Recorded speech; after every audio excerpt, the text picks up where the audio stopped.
to actually look and see what goes on inside the game, as we do now start to load into the game itself and the game proper.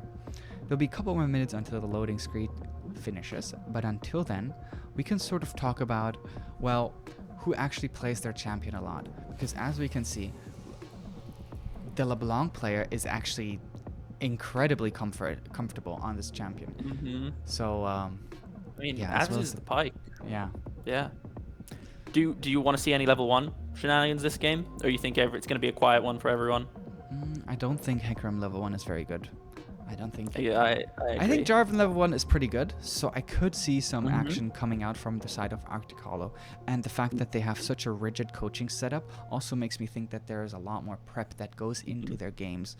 So I expect there to be some possibility of some aggression coming out from Arctic Hollow. Also, the Nautilus level 1 being especially a brutal level 1, having 2 CCs is really quite something, especially with the amount of single target damage that comes out of this team. Even level 1. A Vayne auto Q with the LeBlanc W on top that's a lot of damage. That is a lot of damage indeed. So maybe some aggression coming out from Arctic Hollow. Do you think that there are tools in the kit of 100% to defend themselves appropriately? Oh, I think 100%. Like, depending on what people start, like maybe Pike goes E, it takes a little bit away from his level 1, or maybe they just, they might just say, you know what, we're gonna put a ward down and we're gonna step back a little bit. Oh, straight into the pause. Have a pause starting out the game already, which is that's what you want to see. Yeah, of course. Pretty epic, of course. We're gonna be loading up the in-game interface anyway, as we're gonna be banging to 7 Days' tunes some more, and gonna continue talking about what we can sort of expect. So we already see some item purchases, nothing that's really too surprising to me. The red smite, how do you feel about the differences in smite? When do you expect to see what kind of smite? Well, look, Jarvan is the kind of champ. He wants to get around early. He wants to skirmish early. He likes those 2v2s, those scrappy 3v3s. So I think red smite is going to be really useful for him. I think with Hecarim, you get a lot of flexibility, right? I think you could also go red smite, especially because he has the ghost. I think I'd like to see a red smite come out of the Hecarim as well, to maybe match this 2v2 pressure, 3v3 pressure that I expect to see from red side this game. But again, I feel like Hecarim is extremely flexible and he can do a lot this game. What about you? What are your thoughts? The thing that I always find or the situation that I always find myself in with Hecarim is the fact that that he actually gets movement speed from the blue smite, right? It's not just that he slows his enemy, but he actually steals movement speed, and that can be extremely valuable in a scenario where you try to gank a single person. You said earlier on that you expect good ganks out of the Hecarim, that you want to see some early pressure. Of course, Hecarim more of a farming type of jungler. I always like to mention that the Jarvan has the EQ flash available, which makes which might not be the easiest mechanic, as you said, but I think the reliability of that is outstanding. There's few gank setups that are as reliable, which does make the Jarvan level 2 gank so potent. And we've not seen any level 2 ganks yet, so we will be... well, let's talk about that, right? Jarvan, he's gonna, let's say hypothetically, he's gonna level 2 gank, right? So he probably wants his red buff for that. So that means his level 2 gank options are gonna be mid and top. Yeah. Does the Mundo have the follow-up damage?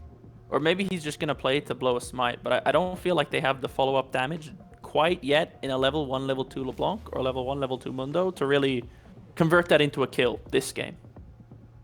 But who knows? Maybe. I think that with the LeBlanc, there's actually a lot of burst damage in the first 2 levels, especially because the LeBlanc has opted for the electrocute. So I think with the gank setup of Jarvan, you can put a huge amount of pressure on them. I 100% agree, and I'd love to see a level 2 Jarvan gank mid, where Victor has to flash out, and then Jarvan just sits mid for the next 5 minutes of the game, and just completely takes Victor out of this game. And that would be a very interesting sort of general setup that we haven't really seen. A hard camping of the lane is not something that we've spotted out from the junglers so far playing in the tournament, as they tend to try to move around the map, collect their camps, and generally keep up with the flow and pacing of the game, even when it's sometimes unsuccessful. Who do you believe to have the scaling advantage going into this game?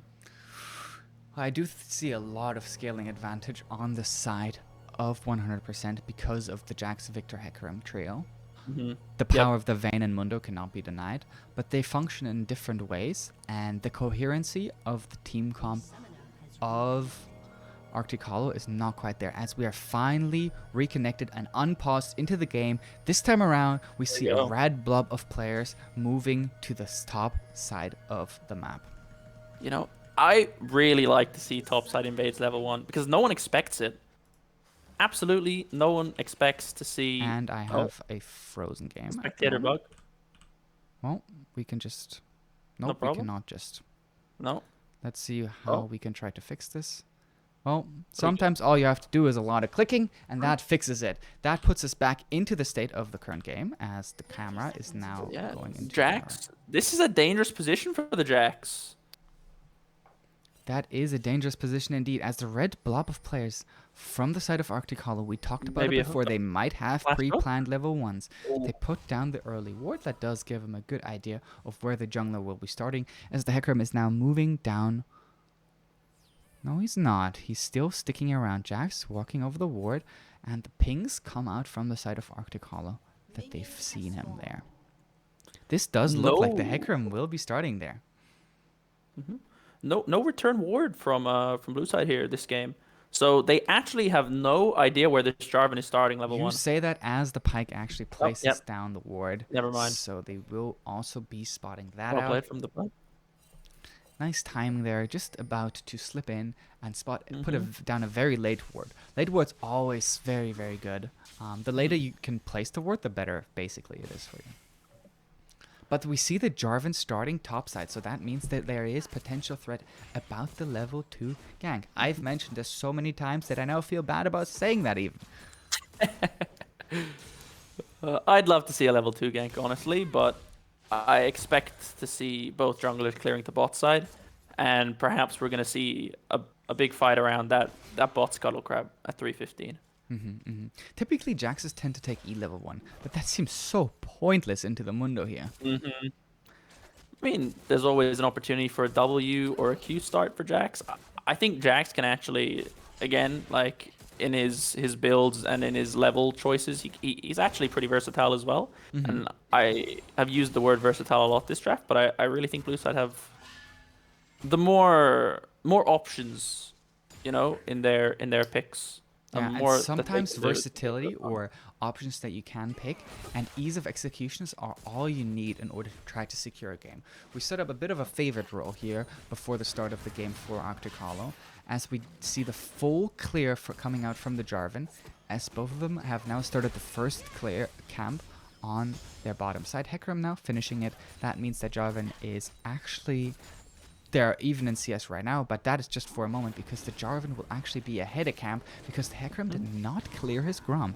So that will leave the Hecarim a little bit behind in experience. Maybe some more tempo coming out for the 315 Scuttle, which will be in just about 5 seconds. Hecarim smites the buff while Jarvan still has his smite available. That looks like a pretty free bottom Scuttle Crab, especially with the pressure coming out from the Nautilus. Yeah. Red side has priority in all 3 lanes right here. I think Hecarim's realized this, and he's like, you know what? We're going to go up. We're going to just take the top and just trade crab for crab. I think this is a really good idea coming out from the Hecarim here. Mundo puts down the ward as they do spot the Hecarim. So how will the Jarvan react to that? That does look like immediate pathing down towards the bot side coming out from the Jarvan here. Spots out that there are no wards. Will he go for the gank? This will push in just about 20 seconds. Yeah. So he can do the camp, which are the Krugs in this case, and then just find himself in a potential gank scenario. A big wave down there towards the bot side. There will be a lot of casters that might be hitting them, but the early game damage could just be overwhelming, especially with the CC coming out from the Nautilus. They really have no idea here. Like, I think this is a really good potential gank opening for the Jarvan. Danger. As you say that, we also see the Hecarim moving up towards the top side. He's sitting in the tribush at the moment. Jax starting up the E as the Ghost comes out. They force out that as the Nautilus flashes forward, lands the root onto the Samir, who tries to dash backwards, flashes away from the hook, but will still in the end get picked up by the Draven First Blood, going over to the side of Arctic Hollow after a beautiful little setup, and the top lane pressure just dissipates. Really, really, really well played from the Jarvan there. He held his EQ for the Samira. He waited right until the end, till Samira had nothing left, and then he just finishes off the kill. I really like how he played that. Oop, but yeah, a bit of a whiff on the pike hook there. There has been a lot of damage put onto the Mundo up towards the top side. But as a Mundo, you're basically asking to play weak side. You want this. Hook landing down below. Will the Comden into the wall come out? Not quite. Passive silver boats are procced here from the Vayne, as she will condemn the Samira to protect her support and peel for him. But yeah, is this the Jarvan game? Is this it? You asked for it, and when you ask for things, usually the teams tend to deliver. Let's hope we don't cast the curse it right there. We pray. Yeah. But what Dragon Soul will we have this game if you're your god of prediction?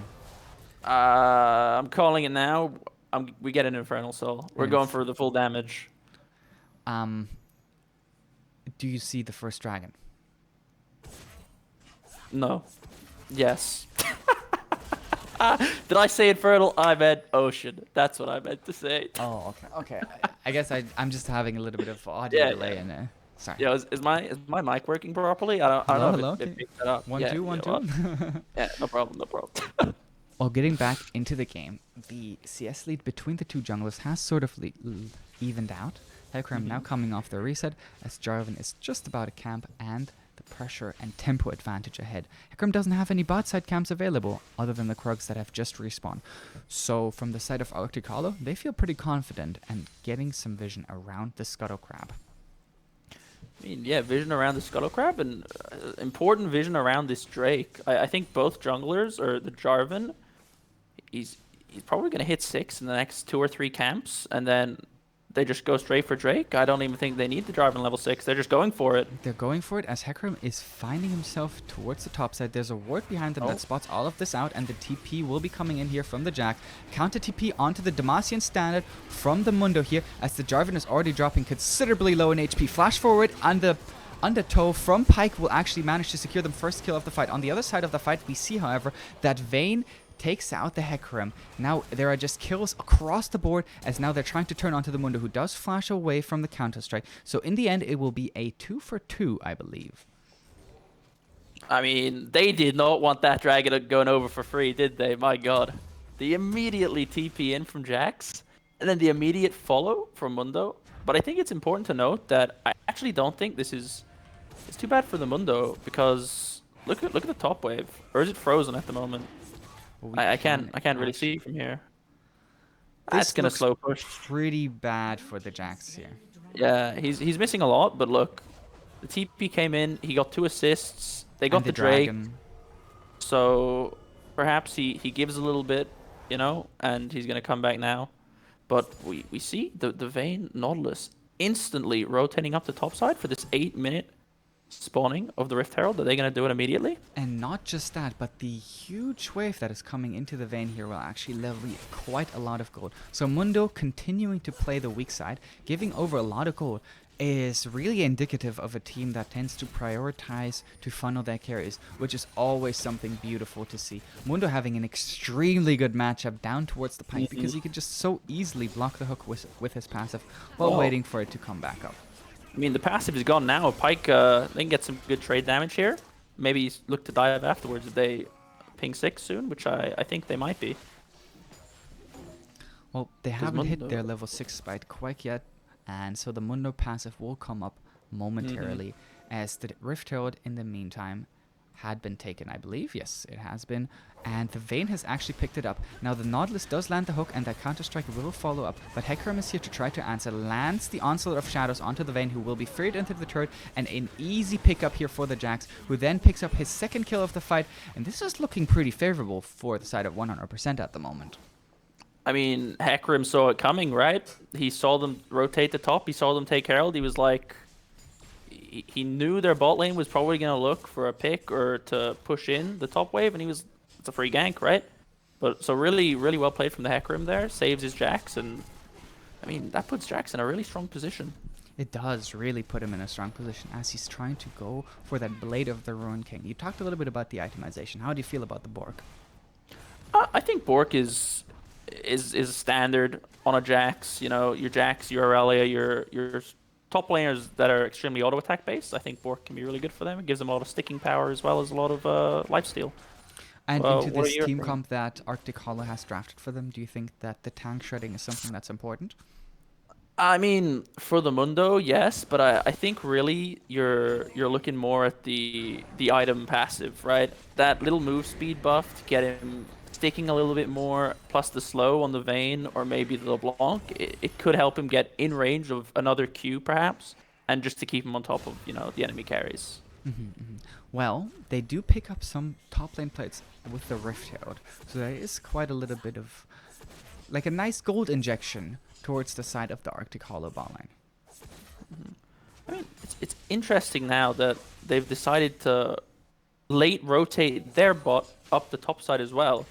But I think what's going to end up happening is red side Jarvan bot is just finds himself actually very close to the pike that tries to clear some wards. He goes for the hook. That actually gives a lot of room for the side of Jarvan and Nautilus. The Nautilus will hook just the outside of the Cataclysm, but will still be enough for them to pick up an easy kill as the pike flash was down.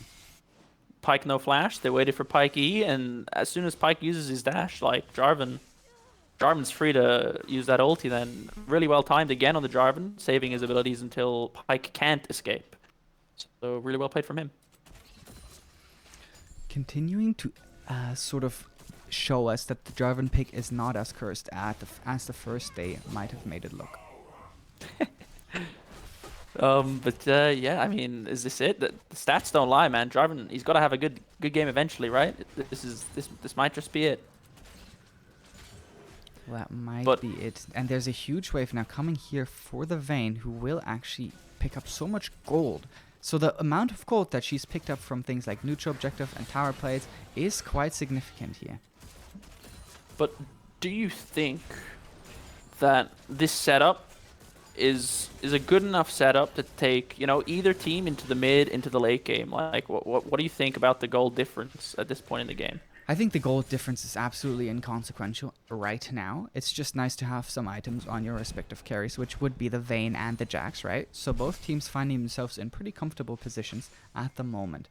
Now we will actually see that the bot lanes will rotate back down as the top lanes will rotate back up for the start of the spawn of the Dragon. LeBlanc jumping in here, trying to look for a potential solo kill. Pike here to try to clean up the situation. One more auto attack from Jarvan, who comes in last as Dreamber picks up another kill for himself here.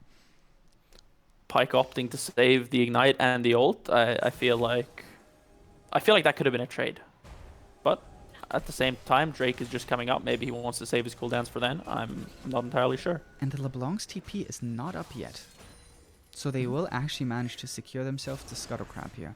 A control ward placed directly on top of it will just give a lot of extra gold for the side of 100%, who find themselves as a 4-man core. And with a Victor TPing in, soon there to be 5. Mundo still up towards the top side has his TP available. If he comes in here, there will be a TP advantage for the side of 100%. I mean, 100%. Oh, you now know, he's starting to TP. Dragon already leashed. Now here comes the depth charge as the Nautilus also lends the Drage line. 2-man knockup from the J4. 3-man Cataclysm as well. He's alone in the Cataclysm. Flash after from the Samira, who does find the kill in the end. She will now be knocked back, but the Nautilus finds the hook, and that actually shuts her down and out of the fight. So far, a 1-for-3 trade for the side of Arctic Hollow, who will now look to maybe start up the Dragon. Extremely low health bar on the Nautilus, and some missing HP on the LeBlanc and Vayne will not stop them from securing their first Dragon of the game, but maybe Meep has something to say about it, and he does! The first steal! Oh my goodness, and with a Pike Q as well.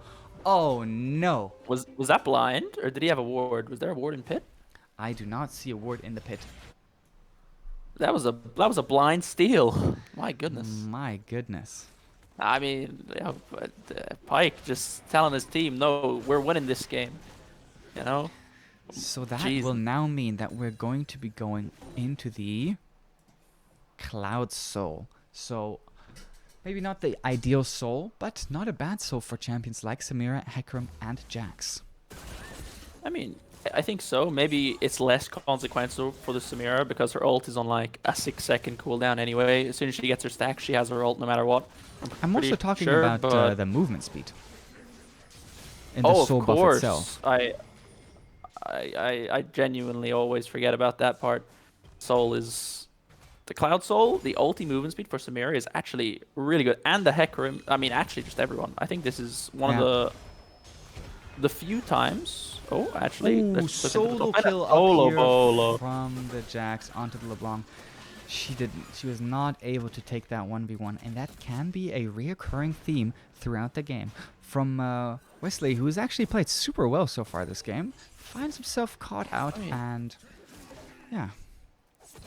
Maybe he got a little overconfident. He saw his Nautilus coming to the top side, but Well, you gotta now remember here they are this is trying to engage onto the Nautilus.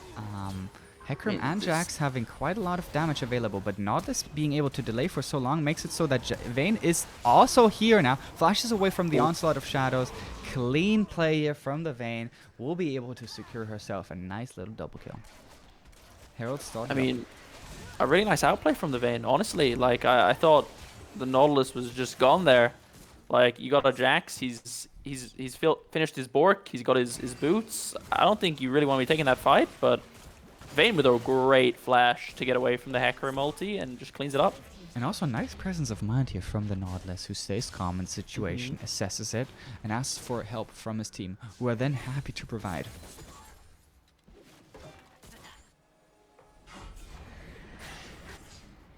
Rift Herald now summoned up towards the top side, and who is going to go be the second beneficiary of this local gold? The Vayne once again.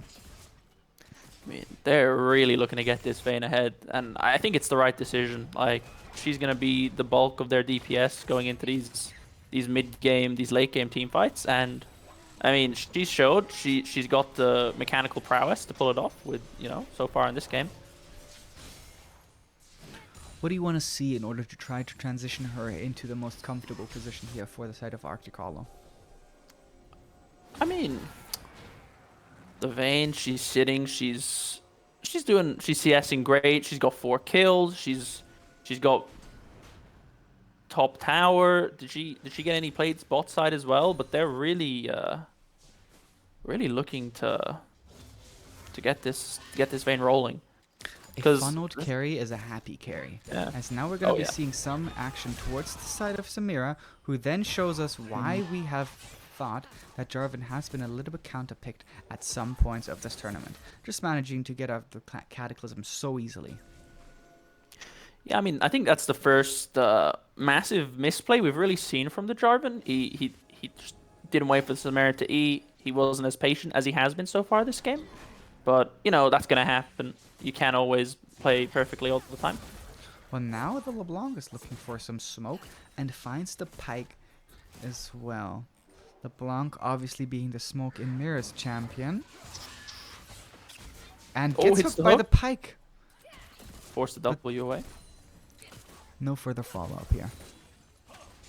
I mean, that is the great part about LeBlanc, right? As long as you have your W or your R available to you, you're normally A-okay in situations like that where a lot of other champions just wouldn't be. So yesterday we talked a little bit about the itemization choice from the side of the Victor that we found on the top lane. This time around we see another Luden's Echo. How do you feel about it this game? Well, it depends what he wants to do this game. I think in a front-to-back, Luden's is not your best choice, but I think when you have a Jax, a Pike, and a Samira, these fights are going to be a little bit scrappier. They're not going to be like your perfect front-to-back fights. So maybe if he's looking just to blow up the Vayne or blow up the LeBlanc or just focus down one target really quickly, I think it's fine. Do you think that is a viable strategy to continue further forward into this game? Oh, the Nautilus finds himself hooked here and will instantly get taken out by the Park ultimate. And now there's further aggression coming out from the side of 100% who like the fight that they're seeing here. I mean, yeah, I mean, that just a kind of showing right there. Like you've Ooh, got. this Oh, time never around, the mind. He's Vayne going does in. not have Flash for the Onslaught of Shadows, so she will get feared up here. Tries to kite back and does a lot of damage on the backside of the Hecarim. TP coming out here from the side of the Mundo as Wesley tries to find the solo kill onto the Samira, who does barely survive. And here's the Mundo to try to actually clean up this team fight now. He really likes to just walk forward, and this is the perfect opportunity to find that. Now, this time around, the Samira will find 2 kills onto the Vayne and Jarvan, as the Vayne actually got stunned on the gravity field and just drops dead.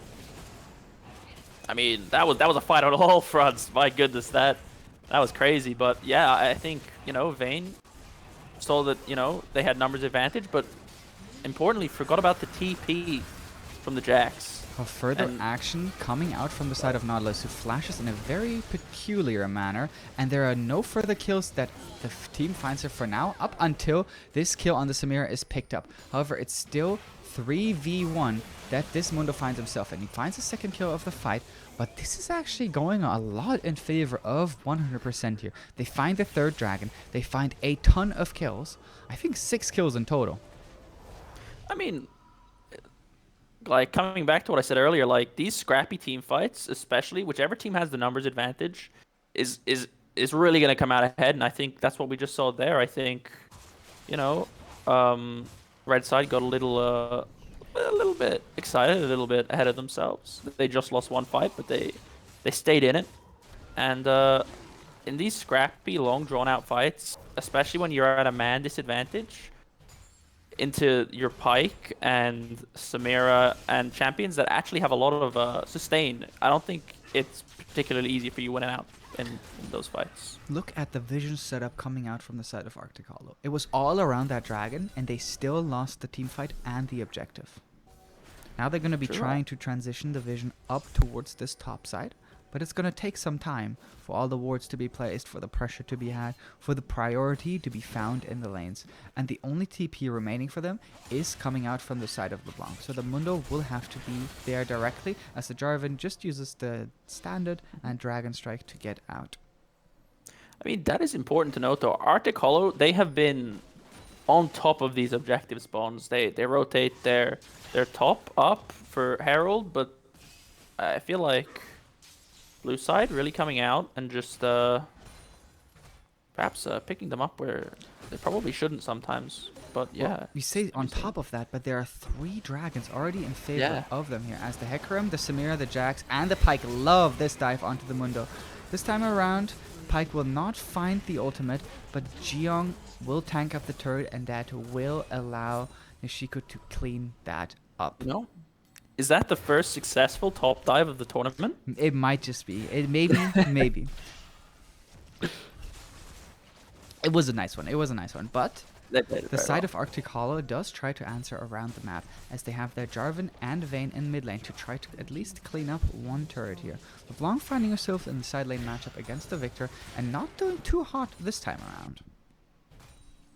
I mean, you expect the LeBlanc to be able to hold her own in a side lane versus Victor, but I mean, the Ludens is just doing work, right? LeBlanc is just a squishy champion. Maybe that's just giving him a little bit more of the one-shot, good trading prowess that he's been looking for.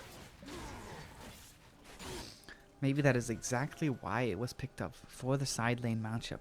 And so far, he's finding himself with a comfortable 50 CS lead. And it's funny how their stats are mirrored otherwise. I mean,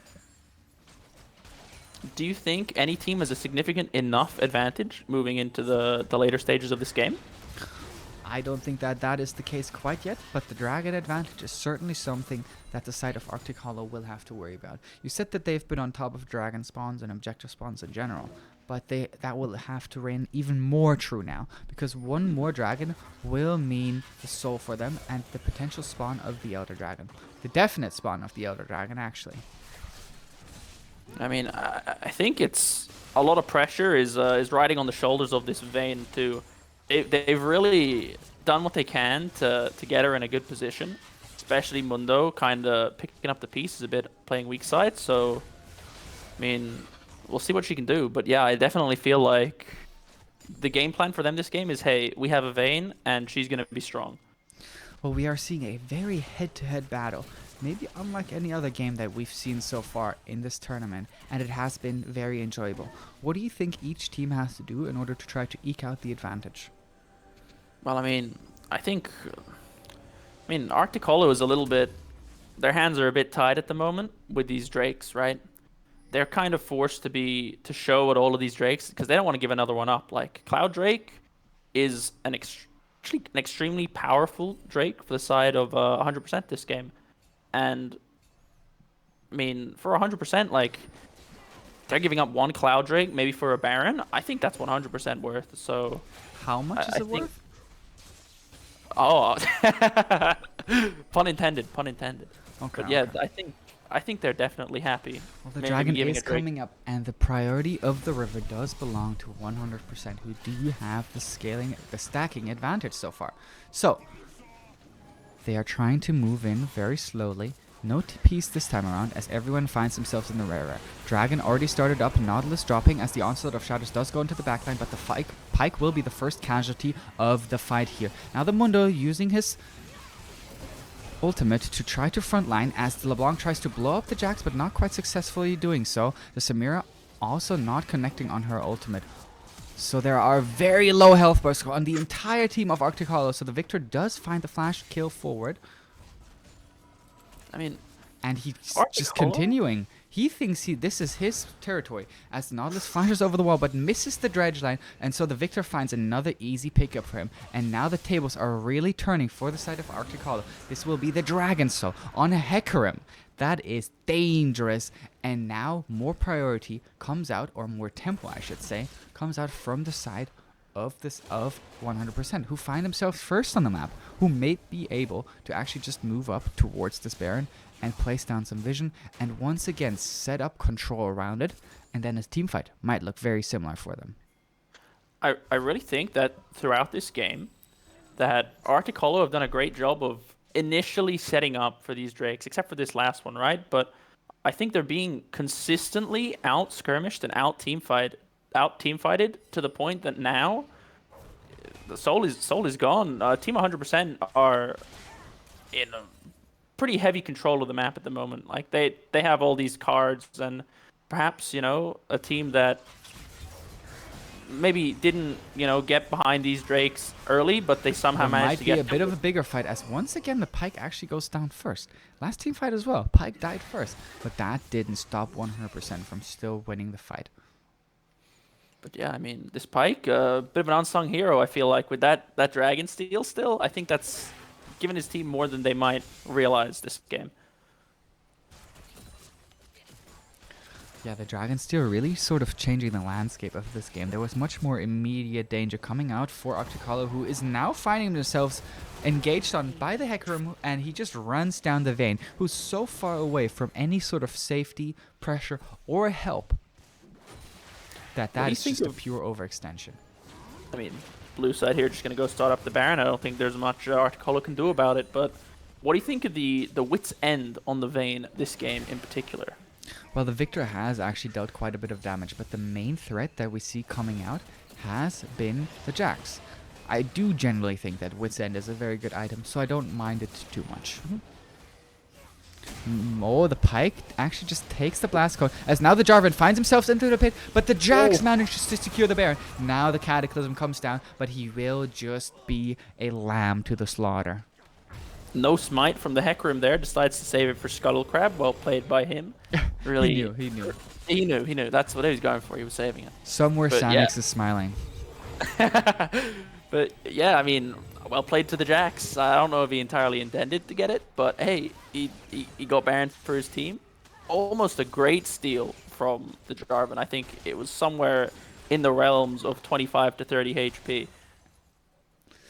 Well, yeah, I think a lot of great steals have been the story of this game so far, and consistently there's just a little bit missing for the side of Arctic Hollow. They're close, but this time there's once again no Cigar, Vayne, Omega caught, and Omega dead. This is the player that they've really been trying to get ahead of the pace of the game, but no flash. He's a sitting duck for a Hecarim, a Pike, and a Jax. I don't see a way she can get out. Not without Cleanse or QSS. Mm-hmm. Yeah, and 100% has really wrestled control of the game. Really also blown up this gold lead over the last couple of minutes, going up from 3 to now almost 9,000 gold advantage. I mean, So a huge Baron power play. I think what we're also seeing is this Jarvan, he's kind of falling off in just his presence as a champion. So I actually think as the game progresses more and more, it's really going to get harder for Arctic Hollow to find really strong engages and to really blow up some of the Ooh, important is the members. Mundo So, caught out here? No, not quite, as they're now turning their attention back towards the inhibitor, find their first inhib of the game, and Jax, even though he dropped a little bit of HP to the LeBlanc 1v1, is still alive, kicking and smashing. I mean, Mundo doing what Mundo does best, right? He's going where he pleases. But yeah, no. Has to blow the ultimate there, but I mean, I don't think it's super consequential. No, the maximum dosage is an ability that you are willing to throw in sort of a base defense. What you're not willing to throw is the game over these 4 cannon minions that are consistently barraging the turrets coming out here. A hugely stacked cannon wave might just be the end of the game here. And Yeah, 100% realizes this as they're desperately trying to defend it. Now here comes the engage from the Jarvan. Nice Cataclysm that comes out here as he will fall as the first casualty of the fight. Vayne still alive though. Can she turn this around? Samira already finding kill, kill, and more kills yeah. for the Samira. Quadra kill. Only the last kill being denied from her. And the first victory of this group will belong to 100%. I mean, Vayne having a really hard time getting into that fight. Jax doing everything in his power to make sure she was irrelevant there. But yeah, all in all, a well played game. A well-played game indeed. Do you perhaps think that we are having an interview? I think we do. Do we have time for an interview? Let's get him in here, I think. Let's try to get an interview going. But yeah, I mean, a little bit about that game. I think up until that sole point, I think it was actually quite close. But yeah, how do you like what do you take from this game if you're Arctic Hollow here? Did you just mechanically misplay? Because I feel like there was some strong ideas thrown around from both teams. Strong ideas there were, and I think that as Arctic Hollow, you're not too unhappy about this game. You're really seeing that you had a lot of correct ideas or good ideas, and they didn't end up working because of some small advantages that ended up changing the pace of the game. And while we have some small technical difficulty, I will have to grab something. And we will just go into a brief intermission, and we will be seeing you guys after the break.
Well, we are back from our little break as we were Hmm. trying to set up the interview. Let me change the screen here. Um, oh, well, this is not what we're looking for. Instead, oh, your camera's not loading for me. Well, that's unfortunate. We will still Some technical trash. difficulties. Feels good. Still happening throughout the day, and that will continue as we are still in the online era of video games. Now your camera is back, so it's wonderful to see you here. Although you A are little bit of a different angle, a little perspective, but perspective you know, shift indeed. hopefully business will be as usual in a little bit. Well, is the interview ready? I think I Trav think it is. he's in the waiting room. Let's drag him up here. Hello and welcome to the first interview of SLE. You just had your first game. Tell us a little bit about how you went into it. What were sort of the draft priorities, and how did you feel in general? Okay, so the draft priorities were we were just the problem about this team, some teams they have like people that are really one tricking a specific champion, and I feel like none of that was true for Arctic Gaming. They have basically a super big champion pool, so we were just like trying to ban out picks that would make us just feel uncomfortable playing the game. And actually, we wanted to pick the Vayne, but they had first pick in the second rotation. I guess we should have picked Vayne instead of the Jax, but it worked out in the end. And then we were just after they picked Vayne, our main priority was just we dive them, we ignore the Nautilus, the Mundo, we one shot LeBlanc and Vayne, and then they can't do anything. And you found consistent advantages in diving them because you were always looking for very interesting picks, and then your play around objectives was just phenomenal. Tell us a little bit about the communication that goes on when, for example, the pike just randomly blind steals the dragon. Well, there were actually really not that much communication going on regarding that. We kind of threw the Drake fight because yeah, we just played a really messy fight, and then we were just walking out trying to count our losses, and our pike magically gets the Drake. And I guess it still wasn't really that worth of a fight, but it's really great because you have two Drakes. We got the third at instant soul point, and from that moment on, they kind of have to come to us, and they can't really trade any objectives. And it's super hard for them, for example, for the Vayne to do anything if she has to face check into a hacker room, because the second she tries to condemn, he's just going to ult it, and there's nothing they can do about that. Brady, do you have any questions? I mean, talk to me a little bit about your draft priorities, right? Because, I mean, like, was it a strict plan? Do you guys know what you were doing just immediately, or was it more of a flexible type thinking? So the draft priorities was their jungler has, I think, 91% win rate on Hecarim in 21 games. So it was either we ban Hecarim or we first pick because we are blue side. And after that, they, I think, picked Jarvan, and I don't know, I think Jarvan Mundo. So Yeah. we kind of knew, okay, we either have to play something like Vayne, or we try to answer the Mundo on the top lane. And we were thinking about either picking Gnar or Jax. In the end, we picked Jax, and I mean, he was, I think, 7-1. Yeah. So he was really smurfing it. A really strong game from your top lane. Yes, I agree. And then you just try to build around the hacker room. Like I think Samira and Pyke. Pyke is a super comfortable comfort pick for our support, and I think Samira just goes well into the just dive the backline like kind of theme of this comp. And then the Victor, you kind of need some AP damage, you kind of need some scaling, and I think he outranges their entire comp. If Nautilus doesn't like makes a miracle play with a hook or an ult, they can never touch the Victor. And I mean, if you look at the damage graphs, he poked them into oblivion. And he Now, even one-shot them. He didn't just poke them. He literally one-shot someone. That was pretty crazy. So I think that it was a very successful game that, from what you're telling me, is something that went as you guys expected. And this may just be the opening tournament, but a lot of it is going to decide the seeding and what division you go into. Do you expect to find yourself in Division 1 or 2 at the end of this? I mean, I really hope for Division One. The thing is that you don't really know what to expect regarding the level of play because you of course see the solo queue ranked, but you don't know whether these teams are just like trying to play for fun or whether they have been swimming for 30 hours a week. So it's really interesting to see how well the communication goes and how they try to approach the game. For example, the Javan was really active early game, and you kind of have to try to not fall too far behind because our comp needs some sort of objective to fight. But I'm really curious to see how the other teams are going to approach this game and whether they are just trying to go super meta comps you would see in the LEC, for example, or if they're just going to draft for comfort. For example, I think yesterday we saw an absolute clinic from a Fiddlesticks one trick. So you kind of always have to balance it out between banning, for example, their mains, their one tricks, or just meta champs. So I think it's really interesting because this is something you don't really see in pro play. Yeah. Well, maybe as a final question, how did you guys find each other? How did you get together as a team? Okay, so basically we've known each other for a long time because, for example, we went to school together. Our mid laner is actually he kind of joined the group because the jungler and I we were playing table tennis, and we met him through playing table tennis, and this is how he kind of we were a clash team at first, and then we like saw this opportunity to sign up for this league, and I guess now we're a team. Well, are you guys communicating in fully German then? Oh yeah, we're most of the part. I mean, there's sometimes some like English words you throw in, but most of the time you're just speaking plain German. Okay. So from table tennis to League of Legends, that's what I'm getting from from your come up story. Yes, that is. This is why we like to play fast, I guess. And fast you did play, and fast the first game went as well. I hope that I will get to hear you more in interviews. You've been absolutely fantastic, Trevor. Thank you for coming on today. Do you have any final words that you want to say? I mean, thank you for having me. Thank you for organizing this whole. It is really, I think the level up that Clash has given you to, for example, just like a 5-man flex game. This is the next step above Clash. So I'm really looking forward to playing this tournament and the league system afterwards. And yeah, Oh, thanks. thank you for coming on. Thanks so much. Good luck for your future games, and see you around. Okay, and now moving swiftly on into our next game. Let's talk about that for a little bit. It is UWU versus RT, the War Unicorns versus Runtime.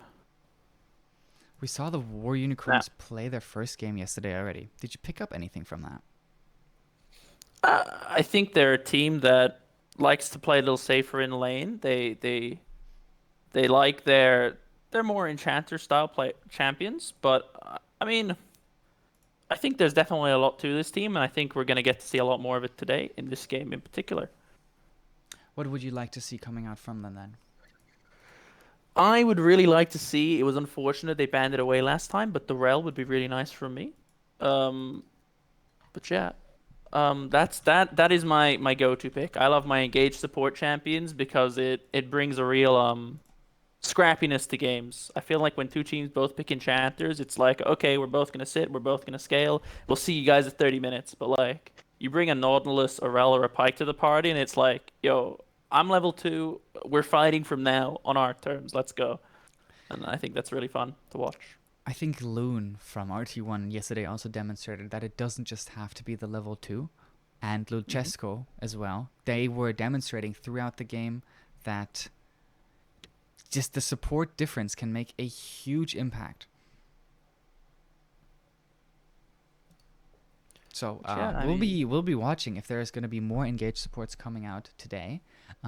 You mentioned the rel. That is something that you would like to see. Definitely that, or I really like Thresh. And have we seen a Thresh yet so far? I mean, let me cast my mind back. I don't think we have. I don't believe so. And now, while most people will say, hey, Thresh is not an engaged champion, I think Thresh is kind of a jack of all trades champion. I think he has the hook, he has the pick potential, but he also has really good peel potential. And while a lot of teams are more so picking him for the peel, I think at the moment in this kind of a meta, I think that his engage potential is Really, really underrated. I think what I personally really love to see about Thresh is the follow up. If there is someone Hmm. else to follow up, to set you up, maybe through a long range stun, some sort of primary engage, your follow up can be absolutely incredible. And so the peel is obviously the aspect that most people pick Thresh for. I mean, yeah, but again, I think he brings a lot of kill pressure to a lane where you probably wouldn't expect it. But outside of the bot lane, let's talk a little bit about perhaps the jungle matchup. We saw Mythical yesterday. How do you think he got on, and what would you like to see from him in particular? Well, I think he had a pretty. So the early start was obviously really amazing for Hmm. United War Unicorns, but then they Hmm. sort of lost their footing, maybe got knocked out. Uh, Maybe they found themselves in uncomfortable situations. So pure comfort is what I'm really looking for from Mythical. Trying to play for your lanes. I think there was a huge, there were some bigger errors in mid lane, but Mythical actually being there sometimes and cleaning them up was really good. Yeah, I mean, I 100% agree with you, and I mean, again, I like to see the tempo pushed. Okay, so perhaps I'd love to see Mythical pull out the Zin if it gets through draft. I know that he plays it. He also has played a couple of games, Lee Sin, and I think these are really influential picks that can really put teams on the back foot from the get go. And Lee Sin early game, I feel like he's just one of the best junglers in the game. I mean, not in lane anymore because they nerfed him, but still in the jungle, I think he's really powerful. Well, do you think that there is? I mean, we're in a lower elo league, right? But do you think that there are still people that are comfortable enough on the Lee Sin to make those crazy mechanical plays happen? I mean, look, I think you can't expect like challenger level mechanics, but like you get a guy who's played Lee Sin, it's not out of the realm of possibility to see a good like ward hop flash kick. I definitely think a lot of players have that within their mechanical locker, and I mean, I'd love to see it personally. Well, we are just moments away from the draft between Runtime and United War Unicorns. We've been talking a little bit about picks that we would like to see. Hmm. Obviously, the Orn on the table, right? Oh yeah, I love me a good Ornn. He does the job. But Um, yeah, I don't know. Do you expect to see an Ornn pick again? I know that he's actually been quite a high priority pick, but do you expect to see it again today? I guess he gives safety, mostly safety, and I think that uh, that a lot of teams are really looking for safety. So we're having Hmm. some issues with one of the teams not communicating. Um, True. But Maybe if one of we'll the we'll. admins could see what's up with that.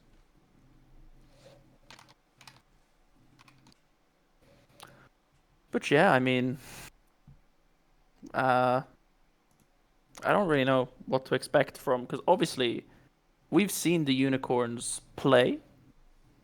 However, we have not seen our other team play today, and I think that it's gonna be interesting. And I think the lobby might be bugged, and that is where our issues are coming in. So I'm gonna quickly solve that issue for us. Okay. Well, in that meantime, we can. Oh, I guess is it going? Well, Is it going? technical difficulties as always, as expected, but we're still here, we're still vibing, and we're still ready for another great day of League of Legends. We've already had our first game of the day, which I think has really has really shown that some of the teams are actually very evenly matched, and it can be a head-to-head race between the two. And in some cases, we see that small advantages can eke out and turn into bigger advantages over the course of a game. And so I think that if we see one team going for something together, it doesn't even have to be the whole discussion about comfort versus meta, but rather something that is coherent with everyone, where everyone has the same idea, everyone is going in at the same time. That can Mhm. oftentimes lead to these advantages that end up winning games? Uh, I 100% agree with you, and I think that in a lot of the games we've seen so far, it has come down to the standard win lane, win game mentality in a lot of them. It's, hey, we're gonna not stomp the lane, but we're gonna get an advantage lane and we're gonna take it and we're gonna move it around the map. We're gonna use it to secure objectives. And I think, except for the case yesterday where, the United War Unicorns actually had a pretty strong lead level 1, but it kind of fizzled out. It did. But I'd like to see what they took from that game, what they've learned, and what they're gonna change this time around to perhaps be more effective at snowballing the lead that we know that they're capable of creating. So, what also happened, which we haven't really talked about in the aftermath of that game, was how good their level 1 actually was. Something Yeah. so well coordinated and thought out could lead to huge advantages. hmm But yeah, I mean, they clearly did their homework. They know that their enemy yesterday, if I remember correctly, it was the last choice. They know that they perhaps were gonna play on the more aggressive side of things, but it was a good ward, spotted them out coming in. And once they saw them coming, it becomes a pretty free play. Not entirely, but it's like you have the jump on them then, right? And that really turned the table for them, I think. Well, turning the tables once again will be the story of the game and of the league in general. And the United War Unicorns are obviously not just playing here for another normal league match, but rather this is to decide whether they go into Division 1 or Division 2. And True. we haven't highlighted that enough yet, I believe. And so we can try to put some focus on what it actually means to lose a game here. Because it's obviously not the end of the world, but it will determine where you will play in the end. So coming off a loss, you really have to put all your ducks in a row if you want to try to come out of this in the Division 1. There are obviously some niche possibilities of making it out of the group with a 1 and 2 scoreline, but a True. 0 and 3 is never going to fly. I mean, I think there is a world where you get a very close group where there are a lot of 2 and 1 teams, but I think for the most part, we're going to be seeing quite a wide divide. Because, this is what we're doing here. This is a seeding tournament, and that's what that's what the seeding tournament is for. Okay. Well, I think we are actually very close to draft here. Brady, if you could send me the link in the chat and maybe the league client. Yeah, sure. Sounds good. I will get that over to you. So yeah. All right, we After are some actually short already delays. deep into draft as I load Mhm. into it. So let me switch the overlay here, transition, and do this. Start up our beautiful music, and you can tell me about the bands. While you're doing that, let's look at it straight away. The J4 ban. I mean, they've heard us talking about it. I think they really don't want to see the early game pressure from it. The response to Sivir the Graves, I think these are, especially the Graves, a good ban. Maybe a target ban for the Unicorns 80 carry. I'm not entirely sure about that one. And we get an Ashe first pick. What do you like seeing a first pick Ashe? I think there are some better options, but I think if he's comfortable on the Ashe, I think it's a fine champion, but I think it's definitely exploitable, perhaps by maybe a Tristana pick on red side. I'd love to see a Tristana really punish that immobility of Ashe early game. Well, not just that, but we also see a Sivir ban coming out, so limiting that champion pool, right? That will be answered by the Caitlyn and the Xin Zhao. However, A very strong early game from those two champions, especially if Caitlyn maybe decides to go the lethality build that's kind of been surfacing its head a little bit. Dark Harvest lethality Caitlyn has been popping up. But yeah, let's see what she chooses to do. And then there will be another hack room. So the second hack room of the day and the second hack room of the tournament.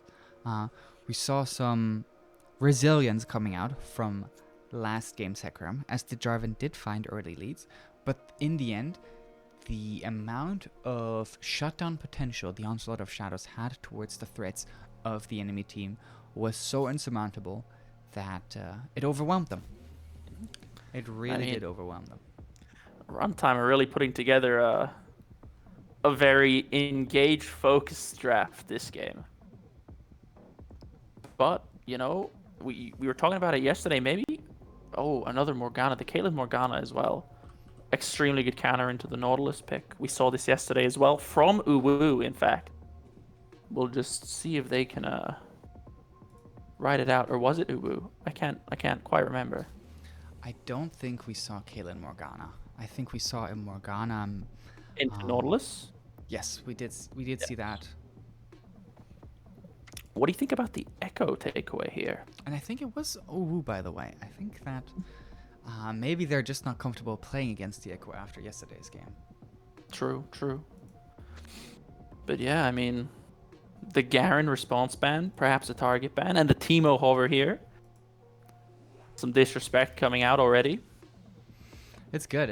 We like to see that sort of that brazenness, and when people try to go head to head against each other and do that through the means of mental warfare, even. I mean, perhaps they're gonna pick Teemo here. I mean, I don't wanna be true. It was left open. That might actually indicate such a pick. The Teemo pick could really be devastating here on the side of UWU. But you know, do they? Oh, another LeBlanc. Another LeBlanc. I think LeBlanc. I was totally expecting this amount of LeBlanc priority because I think LeBlanc has been extremely powerful in general. So it's not a huge surprise to me that we see that level of comfort that players do exert on it. Together with the Morgana, there are now 2 magic damage threats, so that does cover the board quite nicely. And we can look for maybe something tanky top lane. A potential Ornn coming out from UWU, I could expect. However, we do have to see what Runtime's top laner will be first. Runtime really looking like they got that Orianna Hecarim Wombo combo. I'd really like to see how this plays out, if they can really, you know, sync up and make that one work, sync up their ultis. Because that's an engage and a half.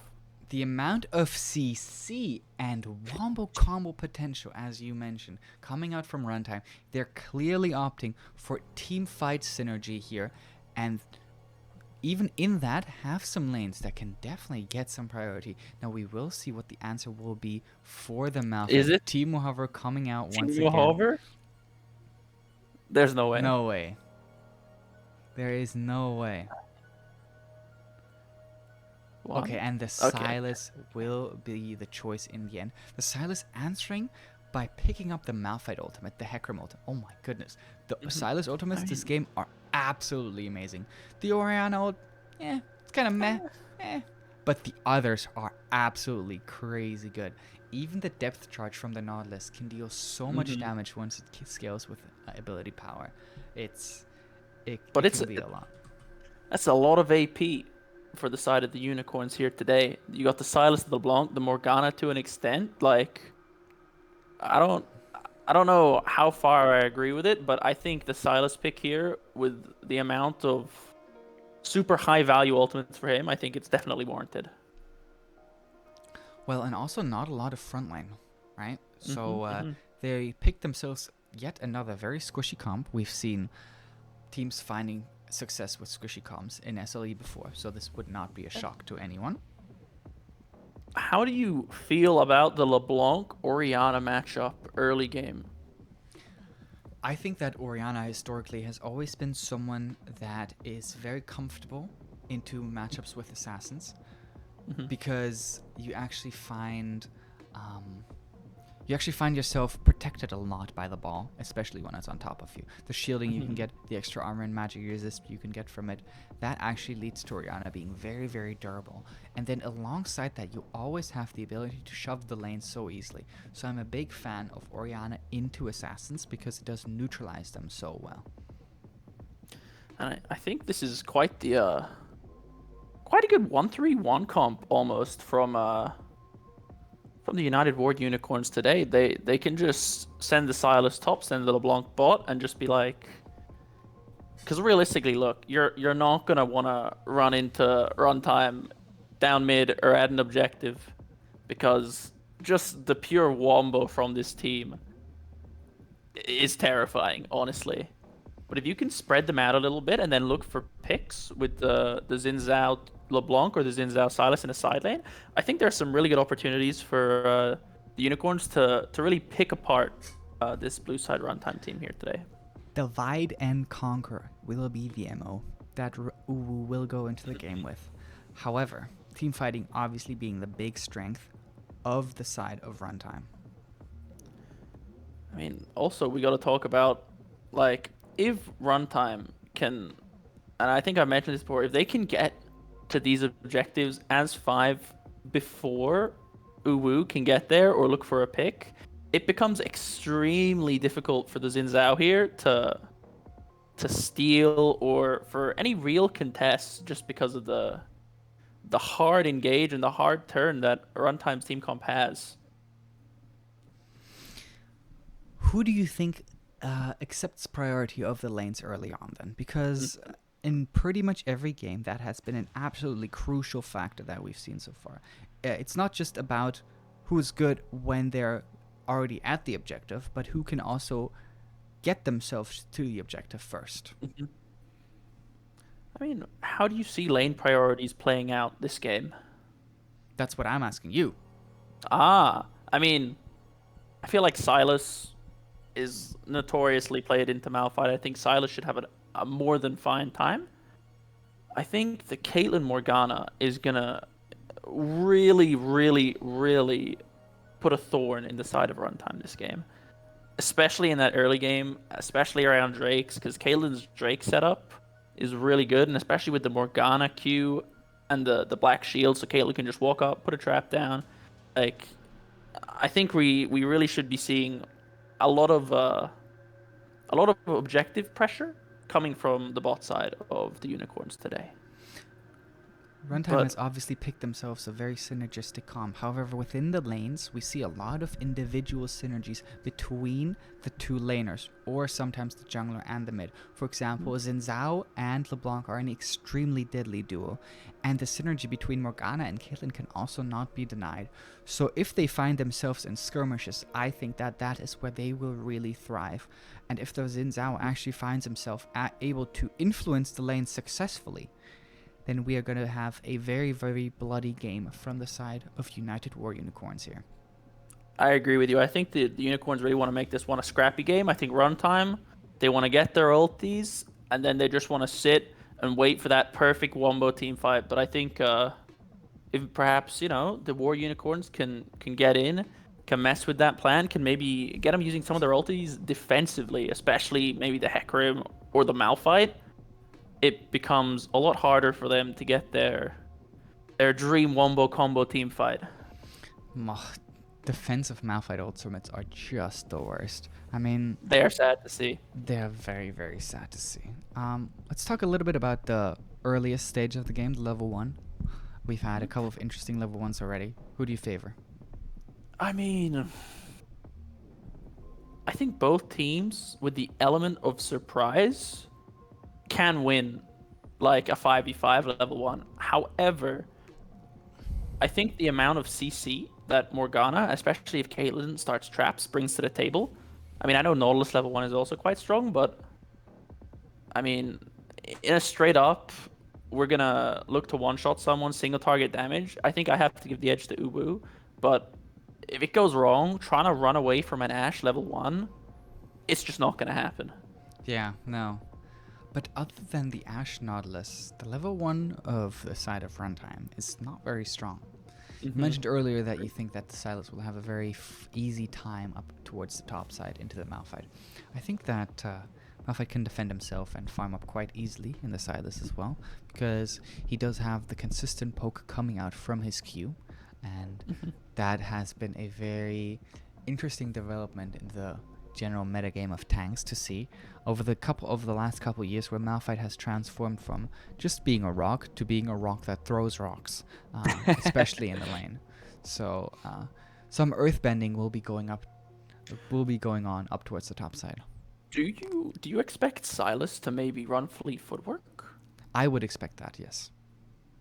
No, his W not giving him enough. But I would like to see the fleet come out as well from Silas. But we'll wait, we'll see. But yeah, I mean, this meta is very jungle focused, I feel like. So it's a lot on the Hecarim and the Xin Zhao to really look to force some issues. But at the same time, like, we know that runtime, they're gonna hit 6. And I mean, they're gonna look to push waves and then just ARAM. That's what I want to see. I want to see a good old-fashioned ARAM from runtime. Force things happen, get some good dives going.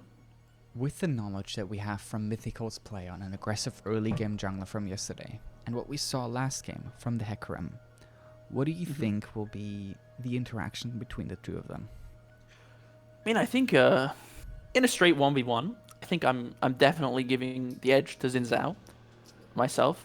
But if we take into account, like, the lane states, while yes, Caitlyn Morgana is great at, like, poking out enemies from a really long distance, Caitlyn's, like, skirmishing and extended trading isn't actually that strong. So perhaps, like, if the Hecarim can get some help from the Ashe, the Nautilus, around some of these skirmishes, I feel like they actually might be able to come out on top.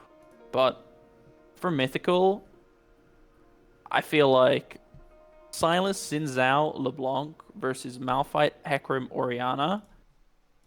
Early levels, you've got to give it to UWU, right? That is a scary 2v2 or 3v3 if they decide to, take it. But I'd like to see blue side just, take it easy, farm it up. Well, we have now loaded into the second game of the second day. So while we celebrate here as the casters of SLE, we will begin to observe what unfolds on the Rift itself, as once again we see yet another clever little thought out plan coming out from the side of United War Unicorns that is anticipating some sort of pressure coming up towards the top side. I mean, we saw this from them yesterday, right? This is the same brush, just on the other side. Perhaps they're expecting another top side invade. They've warded their bot side, so I don't know, maybe... This looks extremely unsuccessful, though. So we will have to see when they actually begin to channel their recalls, because they should be doing it now. And now they're going to be late to their lanes. And that is actually very influential for the further state of the game. They're still in the bush. They're going to miss a huge amount if they don't start to go to their lanes now. Really good to see that the Nautilus and the Ashe get the first roam, and they're really looking to help their jungler get ahead. And the Hecarim that's ahead is very, very scary, especially as a Xin Zhao that's behind. Now the Malphite will try to answer the solo kill, but here come all of the Silas's abilities, who does heal a lot from the Kingslayer, and the auto attacks will not manage to pick up the kill in the end, as the Malphite flashes away, and with the Q, rolls the stone into the grave of the Silas. Slight mechanical misplays, I think, coming out from the Silas. Missed a couple of his abilities, but hey, all in all, it was a good engage from the Malphite, knowing that, he had the damage to kill the Silas there. And look at the rune choice, the keystone choice of the Silas here. Choosing the Conqueror instead of the fleet footwork, which did make sense to take the trade the way that he did there. But yeah, not having the fleet footwork. And also, so far, not really needing it. This time around, the chains will connect, so the wind becomes lightning. Is guaranteed for the Xin Zhao here. The sombrero is on top of the Orianna, and she will just go down in the end. Now, the Crescent Guard comes out from the Xin Zhao, who also hits the wind becomes lightning onto the side of Skywalker here, but he will manage to escape that pressure. I don't know if they're timing Orianna's summoners there, but that was seconds before Orianna's flash came up, and it's just... Onslaught of Shadow onto LeBlanc, who tries to go for the ward, and that's a solo kill for Hecarim here. Overstay. The proactiveness. Wow, wow, wow. But yeah, I think both teams trying to lever their leads here. I think looking for 2v2s around mid and top is exactly what Mythical should be doing. While, Hecarim picks up a bit of a free kill there, but playing more so for his farm and around the boss Silas side. likes the trade here as the Malphite ult is still down. He of course cannot steal the ultimate, but he prefers to trade without any ultimates at all. I mean, Now Blue's the on full Hecarim priority. has actually started up the dragon here, and with the priority coming out from both bot and mid lane, this should be a pretty easy secure, even though the Scuttle Crab is available. Silas, once again, not landing the Abduct, so the Cross Malphite map. can just waddle away. Well played. This time around, yeah, you were saying it already, we can see that the Zhao has started up the Rift turret here, and Mythical should be pretty free to take it, as we actually see a lot of pressure coming from the side of Runtime towards that mid lane. I don't think Runtime are gonna give this away. They know he's on it. They have vision on him. Oh, Abscond Abduct this time around finally connecting, but Mythical is here, and actually the The Malphite defensive outplays Malphite. it. The Well Malphite played by him. outplays it. That is one of the better defensive Malphite ults that that we're gonna be seeing. I think. And not only does the pressure dissipate, but also the Herald is not gone down yet. Finally, some turret plates picked up for this lane, dominant lane, in theory, of Morgana Caitlyn, and the binding connects. Now that she is stunned under the turret, will tank up some shots, as Ashe is not really too bothered about all of this. What do you Nice think little of the no crystal arrow. cleanse? The no cleanse Ashe or the no cleanse Caitlyn here? Well, she's relying on the Black Shield. True. Yeah. Oh, Malphite, this time around landing both the Malphite, Silas landing both the Malphite ult and the Abscond Abduct, but cannot quite find the kill. I mean, Silas knows Malphite has no ulti, right? So it's fair game. He's just gonna. I mean, it might even be diveable. Oh, but is it? Because here is the rest of Runtime. Silas finding the quick kill, flashing over the onslaught of shadows, but the command shockwave will find the kill in the end for the side of Hecarim. I mean, Sky- I think that's really well played from Silas there. He goes 1 for 1. I mean, yeah, he blows flash maybe where he shouldn't have, but that's 2 big ultis used by the Hecarim and the Orianna, perhaps where they didn't entirely need to be using them.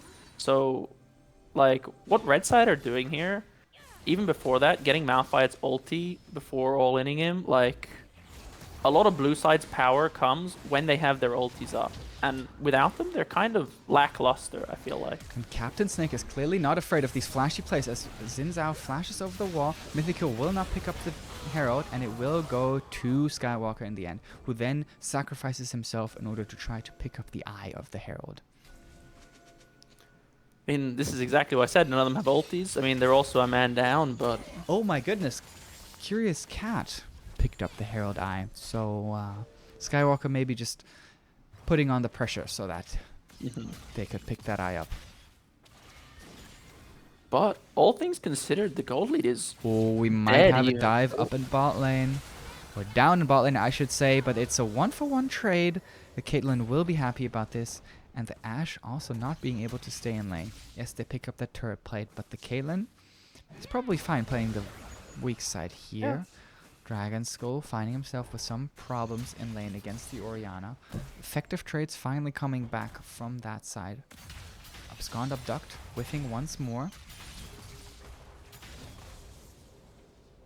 It's been relatively quiet around the mid lane this game. I say that. Oh, close. We had the one skirmish where Hecarim, picked up a kill at the end with his ulti, but all in all, Orianna's doing a really good job at just farming up and weathering the pressure we know LeBlanc tends to put on other players in the early to mid game of these kinds of games. Indeed, indeed. Well, what are the next objectives that are going to be coming up? We have a dragon in a minute. Who do you expect to have the proper setup for that? Who is in pole position for this next dragon? I mean, I kind of got to give it, I think, to the Ashe Nautilus lane. I think they're going to have 100%. I think when they want prio, they can have prio. I don't think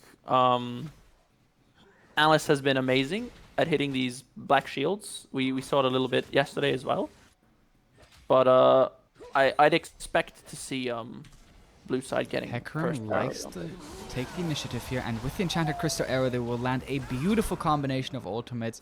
Sombrero on top, and the Shockwave will find that kill. Now, Silas trying to trade back onto the Malphite, who has already used the Unstoppable Force, and then has to flash out, as the Kingslayer recovery is just a little bit too much to handle at the moment. Silas is dropping extremely low here, but now he has the Unstoppable Force himself. Kingslayer afterwards, and that's another solo kill for the side of Captain Snake. I think the top side of the Unicorns is playing really well here. Even through mid, through jungle, it's fine. But every time... But there, as you say that, you cast a Cursed, he whiffs the, I shouldn't... Yep. he whiffs the Mimic Chains, throws out the Ignite, but just the Clockwork Windup from the Orianna is enough to secure that kill. I think when Orianna, Ashe, Hecarim, when they can sync up their ultimates like they did there, like, it becomes very difficult for Mythical to get out of that. Like, you need no flash. He even ulted, but it just doesn't matter. He's getting blown up there every single time, and that was a fight well looked for and well picked out, especially by the Ashe. That was a really nice Enchanted Crystal Arrow. Well, it's a pretty even game so far. Talk to me about what you would like to see coming out for win conditions from either team. Well, we got 2 Drakes already on the side of runtime, so I think 100% they're going to be pressuring Soul, and I think this is exactly what they need to be doing. They need to get UWU in a 5v5 around an objective so that this time the Black Shield is beautiful down here for Alice, but there are just too many players from the side of runtime, so this will be 2 kills. However, the cross map is happening in the meantime. They're not finding the kill onto the Malphite, who just pops down the Herald, I believe, as the eye was timing out. So that was just 2 kills for now. United Warrior Unicorns look a little bit desperate to find the kill here, and Curious Cat is a little bit overzealous as he does find... No, he doesn't. Just about survives. But then again, Skywalker is just trucking over this map. He's been absolutely everywhere, and his scoreline represents that as well. True, he's been a part of 6 of the 10 kills for his team. He is really taking charge of this game. Like, he's mid... Or he's bot first, he gets the successful gank off bot, straight to mid, held his ultimate, gets the kill mid as well. He's 2 Drakes. He's been, for me, a real shining star in this game. Well, we'll see what we can not only see from him in the further course of this game, but for the duration of the Supreme League Europe. Just him clearing out some vision here. I mean, let's talk about the vision game actually a little bit. I think blue side has done a really good job of getting vision in Zin's bot side jungle. And I think you can really attest that to the Nautilus. I've seen him a few times. Just, they get prior bot, he's straight in with Hecarim. They're just going in together, clearing vision and getting their own. And having knowledge of where Xin Zhao is, especially in the early game, really inhibits his ability to gank. And then obviously, he's not going to scale amazingly well, so yeah, it's good to see. As you said that the Xin Zhao was clearing a camp directly on top of a ward at the Raptor Pit. Yeah, they know where he is at all times. Once again, the Hecarim choosing to go for the red smite. However, the Xin Zhao this time around choosing to go for the blue smite. The blue smite on the Xin Zhao. What? How do you feel about that? Do you think I don't like it. I think Xin Zhao is one of the classic skirmishers, and if you can nullify someone's damage even a little bit, you are going to be very happy about that. And the red smite does allow you that extra skirmishing power. Yeah. So I'm not too happy about seeing it. Now they are looking for an aggressive fight here. 2-man shockwave. This time around the crystal arrow will whiff, and the Silas tries to return the favor with the onslaught of shadows. Meanwhile, the Shahara and Alice find a kill onto the... Oh my goodness, everyone is just going down, but it looks all runtime at the moment. However, they are still pretty low. So Shahara tries to take her opportunity and flashing forward. Flash forward also from Pinuzo as he tries to finalize the kill, finding a triple kill here for himself. My goodness, that was mega chaos across the board. Both AD carries really covered in for the cleanup at the end, but I mean... your 2k gold lead really kind of starting to show, and I feel like especially when you take I mean, I'd say most of the early game pressure that the Xin and the LeBlanc have, not so much the Sylas. The Sylas is in a pretty good place, but the Xin and the LeBlanc have been very well not set behind, but controlled this game by the enemy team from blue side. And I think it really showed in that fight because, I mean, the damage just wasn't there, I don't think.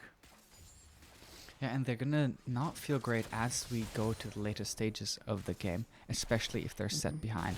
So, the Caitlyn and the Sylas are sort of the last legs that the United War Unicorns are standing on at the moment. And we can see that this time around they might have caught the Nautilus in a bit of an awkward spot, but Captain Snake not actually opting to cut his route off, now moving into that river.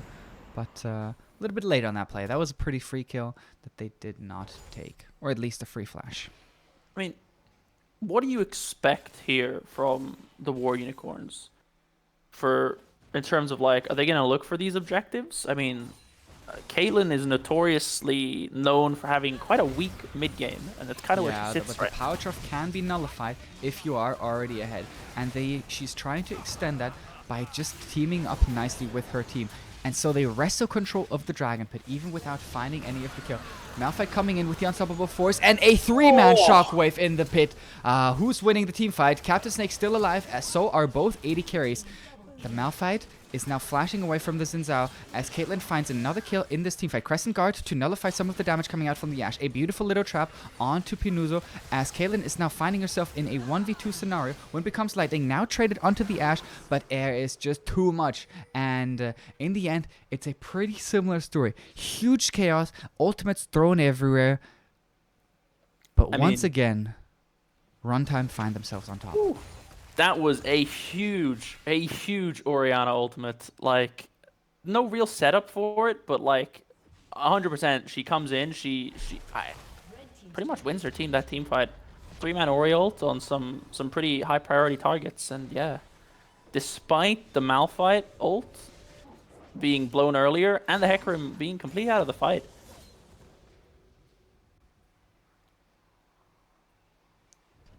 Have I lost my co-commentator? No, hello. Okay. I think there was a small little disconnect. Well, now the Baron is the next big objective that is available on the map. We see both teams sort of starting to set up around it. Runtime feeling pretty comfortable and trying to stamp down the vision. And last time we saw the United War Unicorns play, we saw them lose steam throughout the course of the game. They picked up 2 early kills this game. And now they're starting to run out of steam again.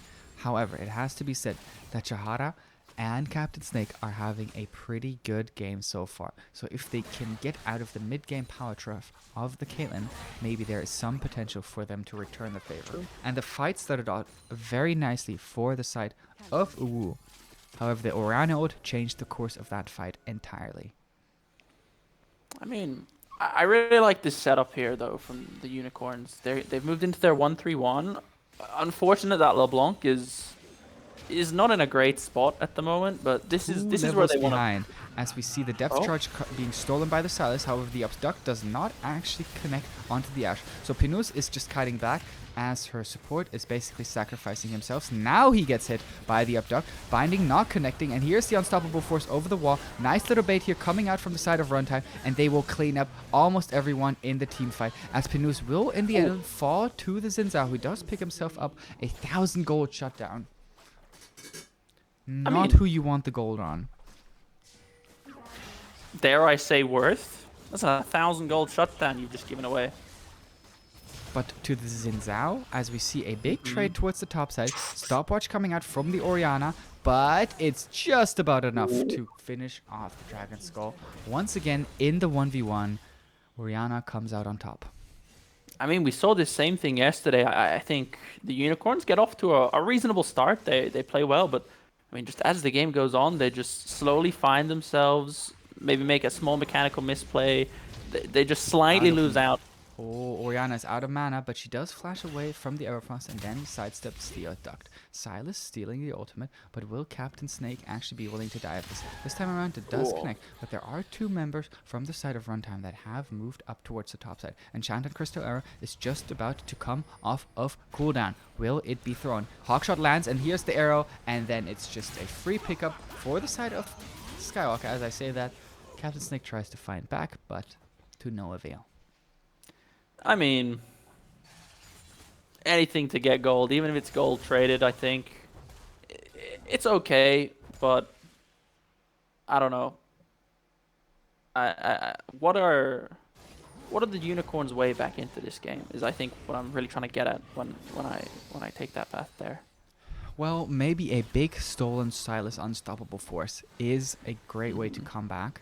And then we have seen pretty solid positioning from Shahara, but at the end of the day, that has always led to every single one in her team falling around her. And once the dominoes have fallen, the way to the Caitlyn becomes open. And Runtime have taken that path directly oftentimes and found the kill. Because, I mean, the thing is a lot, like, you have a Morgana Black Shield, right? But that's only going to stop a Malphite ulti, right? The shield's kind of gone after that, so if there's an Oriana ult that's layered straight on top of it, and the Hecarim ult, I don't know if the Magic Shield is actually big enough to stop.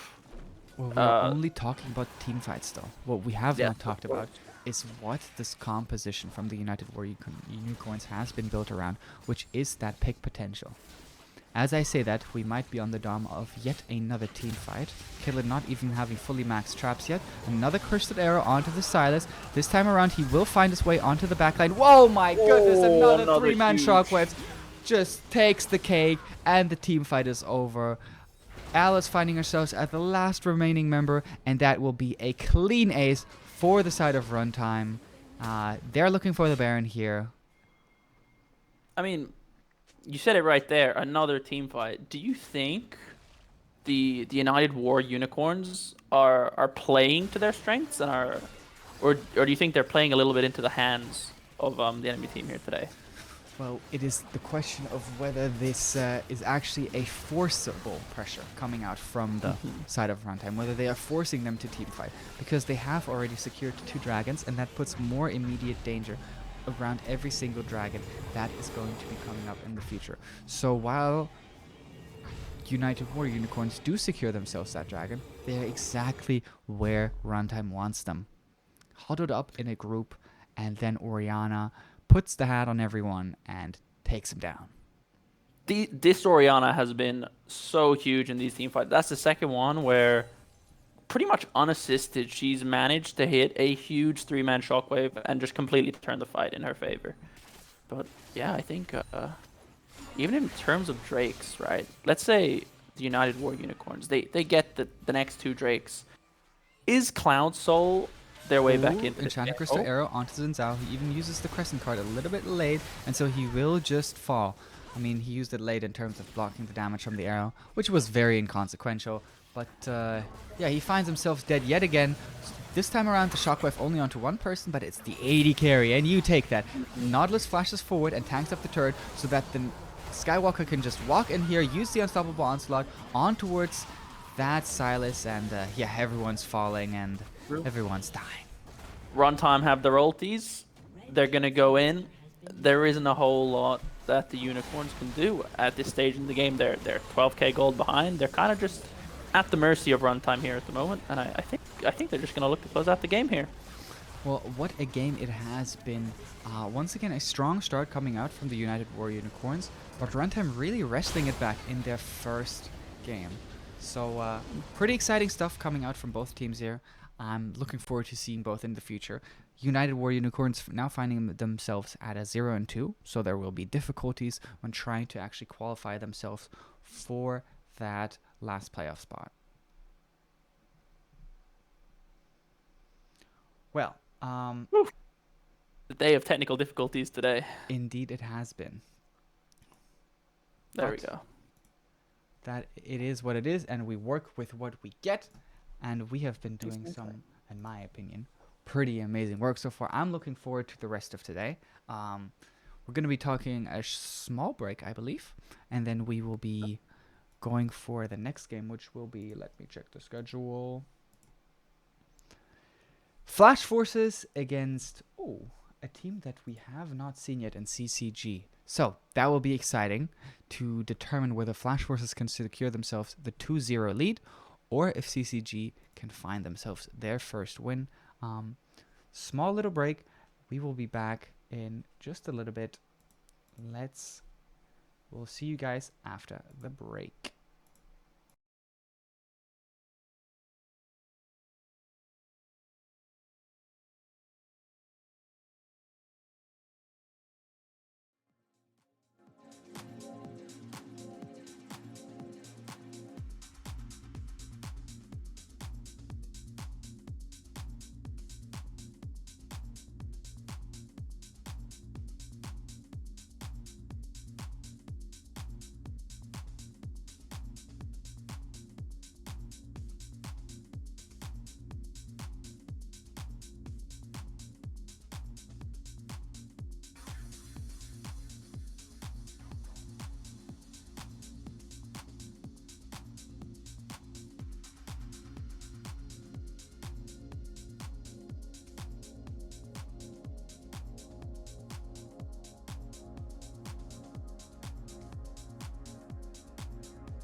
And with that, we're going to be kicking off the second half of the second day of Supreme League Europe.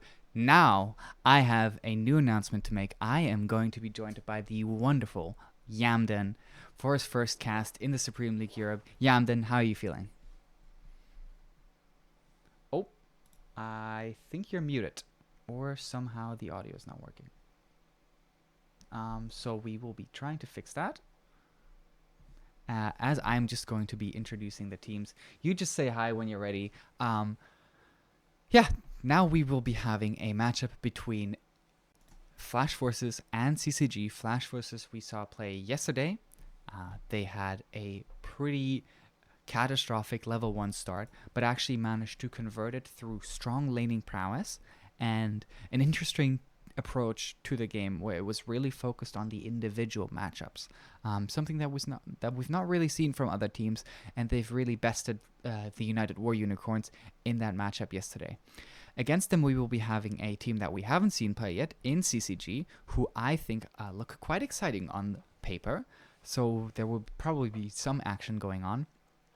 On the side of the Flash Forces, however, it does look like there will be a substitution for today's match.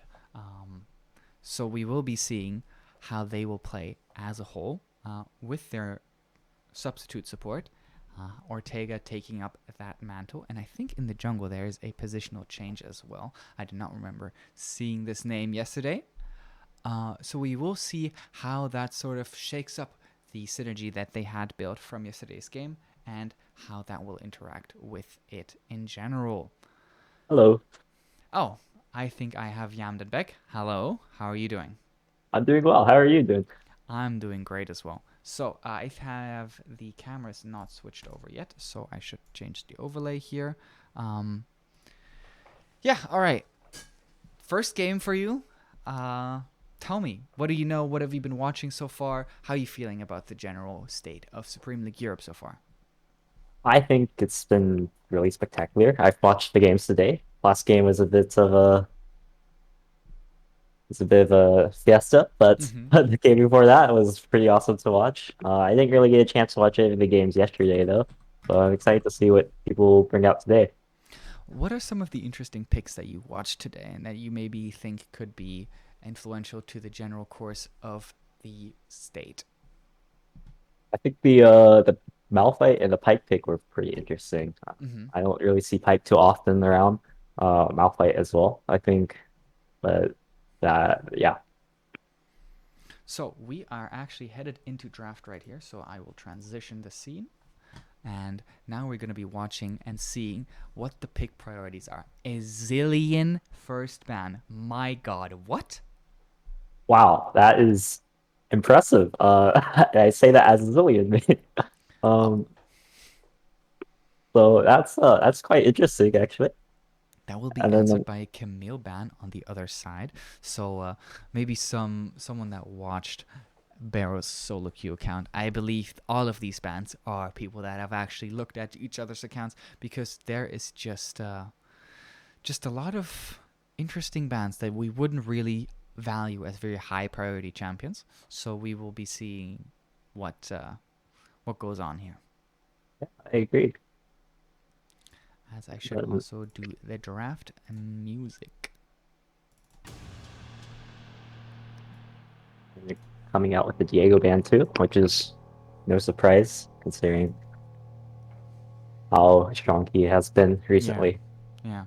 And Viego in general, I think we've not seen him played yet, and I think he might have been banned in every single game so far.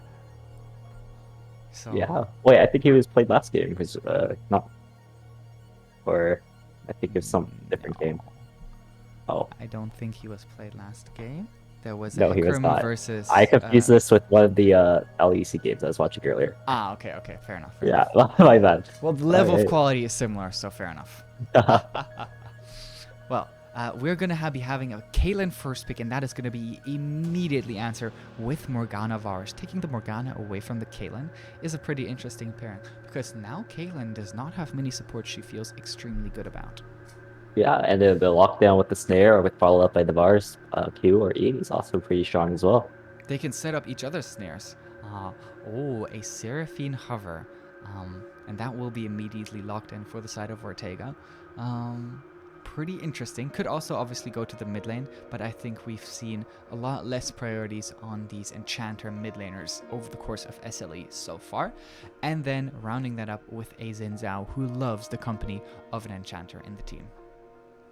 Yeah, that looks right strong actually, and that's actually a really strong pick for their team comp right now. Well, it does make me wonder, now that we see the Lee Sin locked in here, how much of a comfort pick this Seraphine is, because it's locked into Morgana, which does seem like a Yeah, like it a seems bit of kind a of rough intuitive, matchup.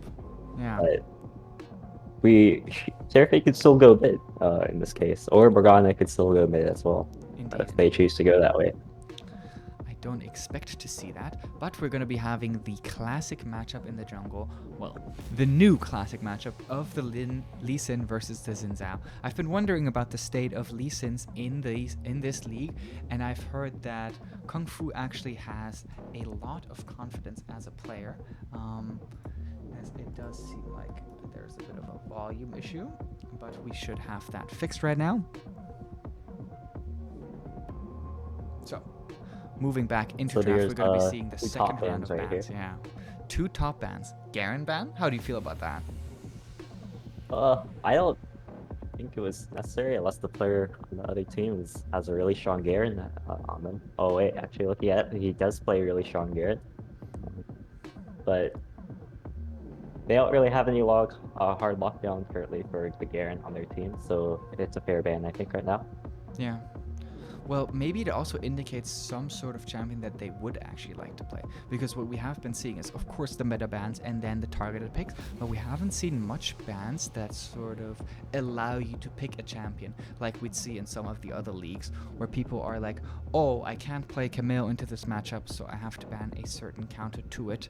And we've not seen that a lot yet. So maybe there's some level of thinking, maybe the top laner, maybe Barrow telling them, oh, I can't play this certain champion into Garen. That's As also more quite top true. bans, 4 top bans in the second rotation. The pool is severely pinched now. And yeah, we will see what he will be pushed to. I This think almost seems Barrow- like a top focus oriented matchup in this scenario with all these bans. Yeah. I think Baron is kind of known as a Scion main.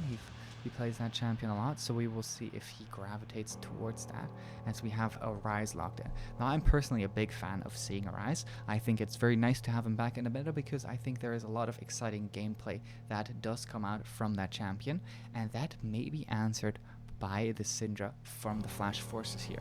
Yesterday we saw Goddison fall behind early, but then continuously find advantageous trades onto the set, and his overaggression sometimes was punished, but it is good to see a player that is willing to make things happen instead of seeing someone that just gets completely run over. I really like CCG's comp right now. It has a lot of lockdown currently onto their with this and Zhao and Syndra pick, it feels like more of a dive comp. Okay. Especially with the Scion right there. Now, I did call out the sign, and we are going to be seeing it. So there are obviously a lot of strong answers into a sign, but a comfort pick is something that has to be respected, and it will be a Darius. Now, Darius is obviously kind of difficult to pick up in a lot of matchups, but the sign is really one that allows him to find that. Interestingly enough, also, they banned the Aatrox themselves, which is pretty much the best counter or the most common counter into the sign. So we will be seeing how that will change it. I think the Darius pick is actually quite interesting. I'm interested to see how it will fit into their comp, the comp that they have currently too. Well, we've now started to enter the in-game draft phase as we can sort of start to dissect what is actually going on inside this game. We've talked a little bit about the top lane matchup. Now let's go to the jungle matchup. I've mentioned that this is a new meta classic. So how do you feel about who wins this matchup at which points, and why are these two champions so popular in the current metagame? So Xin Zhao right now is quite popular because, well, he just is. I can't really provide any good insights onto that, but Lee Sin is quite strong right now after the whole item changes that were made to him. Especially with Core Drinker or Divine Sunder, and Steric Scotch as well. He just has a lot of follow-up damage as well. And can also provide with good picks. Xin Zhao is also a really good engage champion that is good to provide for comps, and then with his ultimate as well, he can take reduced damage from basically everyone, which is, when you engage in, that's really useful as well. Yeah, well, that engage in can be really helpful in general. So we will have to see if that actually changes the way that these two teams skirmish. Skirmishing obviously being the number one focus of these two champions and where they find themselves in their most comfortable positions. So yeah. Let's wait and see how they actually interact on the Rift itself. Moving on to the mid lane matchup, Syndra versus Ryze. Historically, a very popular matchup. We've seen it a lot over the course of the years. I think Syndra has obviously a huge early advantage, but Ryze not really too bothered about champions that really try to punish him in a lot of cases. What do you think? Yeah, I definitely agree. Ryze scales immensely well, and he also has a lot of good control. And also with his ult, he can also provide a lot of engage and control area as well. Syndra, on the other hand, also provides the same with a good control presence as well. And of course, her early game will definitely help Xin Zhao start off with a good lead on the whatever side that they decide to prioritize on. Well, that is actually a good point, and let's sort of put one and one together. Let's talk about these 2v2s, and I'm not just talking about the bot lane. Let's start off with talking about the 2v2 of Xin Zhao Syndra versus Lee Sin Ryze. You mentioned the good lockdown that Lee Sin and Ryze, or that the comp from Curtain Call Gaming in general provides, but how do you think that in skirmishes they fight against that strong core of Xin Zhao and Syndra? Yeah, I actually definitely think FF will have a better advantage if they in the skirmish on 2v2, just because the Xin Zhao Syndra damage is initially just so strong. Lee Sin and Ryze, they'll have to kite this out. They can't all in on it, or otherwise they'll suffer more than they need because of the Syndra CC that she provides. Do you think that there is a lot of early priority coming out from either of the two mid laners? I think FF is focusing a lot more on early prio than CCG. Ryze suffers, or I don't know if he still does, he usually suffers from mana issues early. Syndra does too, but in early game, Syndra definitely provides a lot more utility in that sense.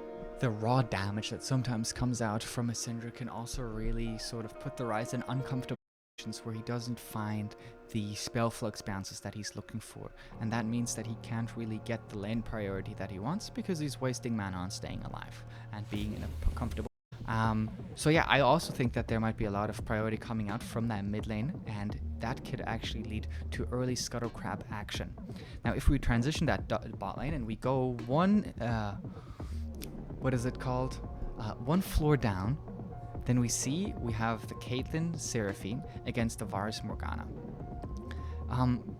I said earlier that Caitlyn doesn't have many supports that she likes. However, the other root supports like Lux and like the Seraphine are actually making it pretty comfortable for this Caitlyn to land the traps in situations where she normally couldn't. Additionally, the amount of lane priority that this bot lane can get on its own is obviously huge. Now that is paired up against one of the lanes that really loves to fight. How do you feel about this? Yeah, I wholeheartedly agree. I actually think this bot lane matchup is going to be quite interesting. Caitlyn and Seraphine. Caitlyn has such long range. She pairs really well with long range supports, and Seraphine with her Q or Snare. It's just It's incredibly long as well. It pairs really well. But walked out the Ghana snare followed with the bars combo is also really strong as well. Um, so I really think it will be more on who decides to initiate first with the stairs and who lands them more, and also along of the jungle presence as well in bot lane. Well, I love these two drafts. These two drafts are something where I feel very comfortable with expecting a lot of explosiveness that Brady, my other co-commentator, usually asks for, because these two teams are really going head to head in terms of their brawling and skirmishing. They're not really giving each other inches. There are slight favors for some of the lane matchups. For example, the Darius into the Sion might be pretty rough for the Sion, but then on the other hand, there is that comfort level for the Sion that could be really indicative of that. And then for the side of Indrax, who is the curtain call mid laner, we see that he's also really liking the Rise recently. So that comfort level for him now. So if we can see Goddison sort of step over what he showed yesterday, where he did get caught out in an over-aggressive, but also find himself in situations where he can look to punish the enemy because his laning prowess, only his laning prowess was so strong that he actually managed to get quite a big lead in terms of CS pressure in that mid lane. Now we're looking to load into the game. We'll get everything ready for that. As you can tell me a little bit about what you expect from these two teams level 1. For level 1, I definitely think that FF should, or Blue side should definitely focus a lot more on securing scuttles and definitely try to look for early picks as well, just because they have so many good early game champions. On their other side, they should definitely prioritize top so that they can put Sion behind, and should be there to support, or mid lane should be there to support Lee Sin in case they need to contest Scuttle as well. So, yeah, I feel this will be an interesting game to play out. Okay. Well, early lane priority into finding skirmishes seems to be the story that we have set up for the start of this game. Whether our narrative will come true is what we're going to be finding out in just the first couple of minutes. However, in the transition to the later stages of the game, if we ever find ourselves in big team fighting territory, is there either you favor in these 5v5 scenarios? I definitely favor red side to CCG to later game fights. They just have so much lockdown AoE and control with the Morgana, the Ryze, the Varus, and then follow up damage with the Lee Sin and Darius. It's just it definitely does favor later game for red side, especially to control objectives as well. Okay, well then we will have to see how actually the Lee Sin, how good the Lee Sin mechanics are, right? That is a big turning point of that could actually really influence this game. And we will be seeing how good they are as we load into this third game. We're starting to see a lot of crazy picks in other games, but this time around, this is all meta, baby. Maybe not the Darius. This will be the first matchup to decide which division these two teams will be playing in the SLE Season 1. I'm excited. We're having Flash Horses against Curtain Call Gaming. A little bit of a stack here already coming in for the side of Flash Forces. They saw the game plan from the side of the United War Unicorns yesterday that was so effectively utilized against them at level 1. So, how can they actually change that? Now it does look like there's just a regular 5 coming out from the side of Curtain Call Gaming, who are just prepared to use information to try to defend themselves. Yeah, the stack is actually fair with the Morgana snare, so it's a good idea by blue side to and initiate the step.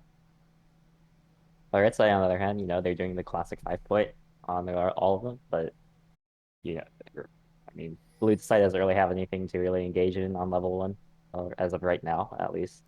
So, do you see the items on Dr. Barrow? I do not see any items on Dr. Barrow. That is indeed correct. We don't see any items being bought by level 1, so that will mean that there will be some early shenanigans that we can expect to see coming out from this man up in the top lane. Obviously, this is his comfort, this is his main, but he's in a very rough lane matchup. So what will that be? And is this even intended? Is something to ask at this level of play. A lot of damage traded onto the Jhin. Oh, I say the Jhin. On Jhin, who is playing the Varus. Level 1 already from the Seraphine Caitlyn combination. Yeah, already they already got big damage on the Varus already, with the Seraphine and Caitlyn combo. Morgana picking out with the W, calm it in, and put some trade a little bit of damage. Well, let's look a little bit at what the two junglers are up to. We see a full clear coming out from the Lee Sin, whereas the Xin Zhao, on the other hand, is doing buff into wolves into the blue buff here. So that will make him end up directly in that top lane with the no item Scion. So maybe this is for looking to give him some comfort as we trading in the mid lane. Nothing really consequential, as both mid laners have opted for the teleport as secondary summoner spells, but already the Syndra picked a lot of steam and the early wave control inside of that mid lane. Ryze finding himself another turret here. I don't know if you noticed, but Red Side also pinged where the jungler was. So they are keeping track of where Xin Zhao is, and with top going up, I think they're aware that Zin's on top side or going to top side. So, but blue side, of course, was probably going to. This is a big wave, and Lee Sin is here to punish it. This looks really, really bad right now because he is just behind, and that means Dr. Barrow will just fall here. Flash from both top laners as the Darius passive does just take down. Lee Sin obviously picks up the assist with the W, but that was a bit of a solo kill. Obviously, being yeah, that was actually amazing by Darius. Darius flashed the Q so that he could follow up on this damage, and yeah, that was great by Darius. And even more pressure in every single lane coming out from the side of Flash Forces in return. They know that that Lee Sin is up towards the top side, so they're comfortable in pushing this out. This time around, Vera has actually bought items, so I think that he didn't buy items level 1 was just a straight up mistake. I made a mistake because he bought a corrupting potion and a ruby crystal. He had the gold for a bramble vest in that case, and this time around we see both flashes coming out from the Ryze and the Olaf, and that will just mean I say Olaf because man, these summoner names sometimes get pretty confusing. Apologies on my end here. But yeah, we do see a kill retaliation coming out from the Xin Zhao onto Ryze in mid lane. Yeah, that was exactly what the comp needed to do, was to get that early kill and control with the both early game champions of Xin and Syndra, as we talked about. Ooh, now there's a lot of pressure onto the Morgana here. Xin Zhao obviously not having that flash available anymore, so cannot find the further follow-up. But the Seraphine showing a little bit of lane dominance, forcing out both two summoners for one traded back here. Now Syndra is running out of mana in mid lane, but does still have her TP available. As if we check the gold, we see that she has about 1.1k in pocket. So not quite enough for that last chapter. Would have probably been a little bit better to wait a little bit to actually secure that for herself. Instead, she will opt for that tier and the dark seal. Confidence coming in already. I did not actually know that TP gave tier stacks. I just found that out. That is very interesting. Oh, interesting. I did not know that either. I just saw but the that Darius pick early is also doing as what he was supposed to do, which is to get that early game presence up to Scion. And it's working out beautifully right now. Well, we talked about how comfortable Bear was on its champion. Got a big mistake in base level 1, and then some jungle pathing that wasn't really tracked correctly. And beautiful jungle pathing tracking by the side of Kung Fu ends up giving them that advantage in topside. Now the Seraphine is under a lot of threat and will probably go down as the Varus flashes after her. So even down here where it looked pretty dominant, they do find advantage as well. It's a beautiful snare by Morgana to land that, and then good follow-up by the Varus as well to get the damage and secure the kill as well. Ooh. Now the Morgana also gets another Dark Harvest stack off of the Caitlyn here. No, excuse me, the Caitlyn gets a Dark Harvest stack off of Morgana. Last time around, when we saw a Caitlyn, Brady mentioned a lot of popularity for that lethality Caitlyn recently. And that Dark Harvest does sort of index in that general direction, as the piercing arrow connects on Caitlyn, bringing her extremely low, below 100 HP. Another W from the Morgana interrupts the recall, but will not find the kill in the end. Yeah, red side is usually utilizing their bot lane comp really well in this scenario. This looks like a solo kill territory here. Not quite, because the Sion shield is nice. I give the floor back to you. Well, it looks like up top, oh, no. They pinged that they're going to the top, but I'm not too sure. I haven't been really following what the junglers are doing currently. Well, we see that for timing from the Xin Zhao has been a lot better. He does have a lot more items, and he will try to utilize that once again towards that mid lane. Sin having the proper setup for the Xin Zhao to actually convert it. Bot side Scuttlecrab is available, as the Xin Zhao is looking to clear it. However, the bot lane from Curtain Call has already moved in here. Now Lee Sin in mid lane, finds the ultimate, and Xin Zhao here to answer it. Force Unleashed? Oh my goodness! I even used the Star Wars word, although it's Unleashed Power for the Cinder ultimate, and that will just mean that the Wind Becomes Lightning from the Xin Zhao finds an easy pickup here. Now the Morgana and the Lee are actually managing to catch the Cinder out. Beautiful Black Shield that does prevent the Scatter the Weak coming out from the Cinder, but the Xin Zhao is trying to trade back 1-for-1. Even though he gets kicked back, the Wind Becomes Lightning still connects, and it will be a 1-for-1 trade in the end. Scuttlecrab the focus yet, because they are actually managing to start up the dragon. Caitlyn trading with the Jhin here. Traps not quite, so there will be no further follow-up, but she has lost a considerable amount of HP, as the Morgana is looking to at least pester them in their dragon. Rice also rotating down here. Smite is an easy secure. Another piercing arrow gets to Caitlyn extremely low, so I've actually managed to not quite finish her off. This Xin Zhao is going to be a huge problem in this game. This Xin Zhao was level 5 when he killed both the Rice and the Lee Sin, and despite both of them being a level up on Xin Zhao. You know, Olaf Kingdom, he's been coming in clutch with all these plays, and they managed to secure Dragon off of that as well. Indeed, now we have a lot of trading going on in the top side, as the passive is probably not enough, but the flash Q is, and he finds a solo kill for himself here. Zhao, the Lee Sin actually stole that assist with the W, but this time it's a pure solo kill. And this matchup is looking rough. It's supposed to be comfort, and they're getting exploited up there. Yeah, the Darius pick is really screwing this Saya. It's not working out any way for Dr. Burrow as he intended. Maybe it might have been the start lane, or ooh, the Morgana Black Shit actually means that she is able to connect her root, and so the Rise follow-up is the easiest thing that could possibly be. So Indrex finds himself through another great roam coming out from the side of Power here. So yeah, Power with Morgana has been landing these snares when they need it and to get the picks off just like this. And so yeah. And some also absolute Black Shield timings, as we see a bit of a freeze here and a bit of a snare coming onto the Seraphine. This is a dead Vars. Seraphine sadly picked up the kill with an auto attack there, but still a very warm or a very welcome kill down towards the bot side. Once again, a lot of threat onto Dr. Barrow here. He has obviously won the trade for now and is standing inside the Darius so that the full Q doesn't connect. The Darius passive is making it quite difficult for him, as he heals up so much from the Q, and there will be a dead Dr. Oh no, he has the sustain from the corrupting potion, and now Olaf Kingdom is here. Flashes forward, doesn't land, the Wind Becomes Lightning, but will he find the kill? Yes, he will. So a pickup here for himself, as Kung Fu has now moved in, has the kick available, has the flash available. Flashes first, then kicks. Now will he also try to find the second kill onto Dr. Barrow? He does certainly posture very aggressively. Red Smite first, follows it up with the Sonic Wave and Resonating Strike, and under the turret he goes, and out of the turret he goes. Now he's just trying to get away from the Cyan passive, and does do so successfully. Yeah, Kung Fu followed up brilliantly after Alex, showed up on top and tried to kill the Cyan, which he almost attempted to. He almost got it, but Olaf was also in the right place at the right time. But Kung Fu was just able to follow up on the damage that Alex made. Will this Morgana land another snare? This time the Black Shit is a little bit mistimed, and the Caitlyn does trade a lot of damage back, but the snares do connect, and so that's another kill set up by Power here, who does end up picking it up.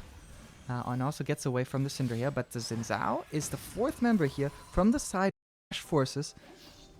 And yesterday they found their win through the individual leads that they were able to secure. But this time around, there's a lot of fighting back coming out, and the two junglers are really going head to head. We set it up in the draft phase already, as there is a beautiful Seraphine ult that hits on both of the bot lane members.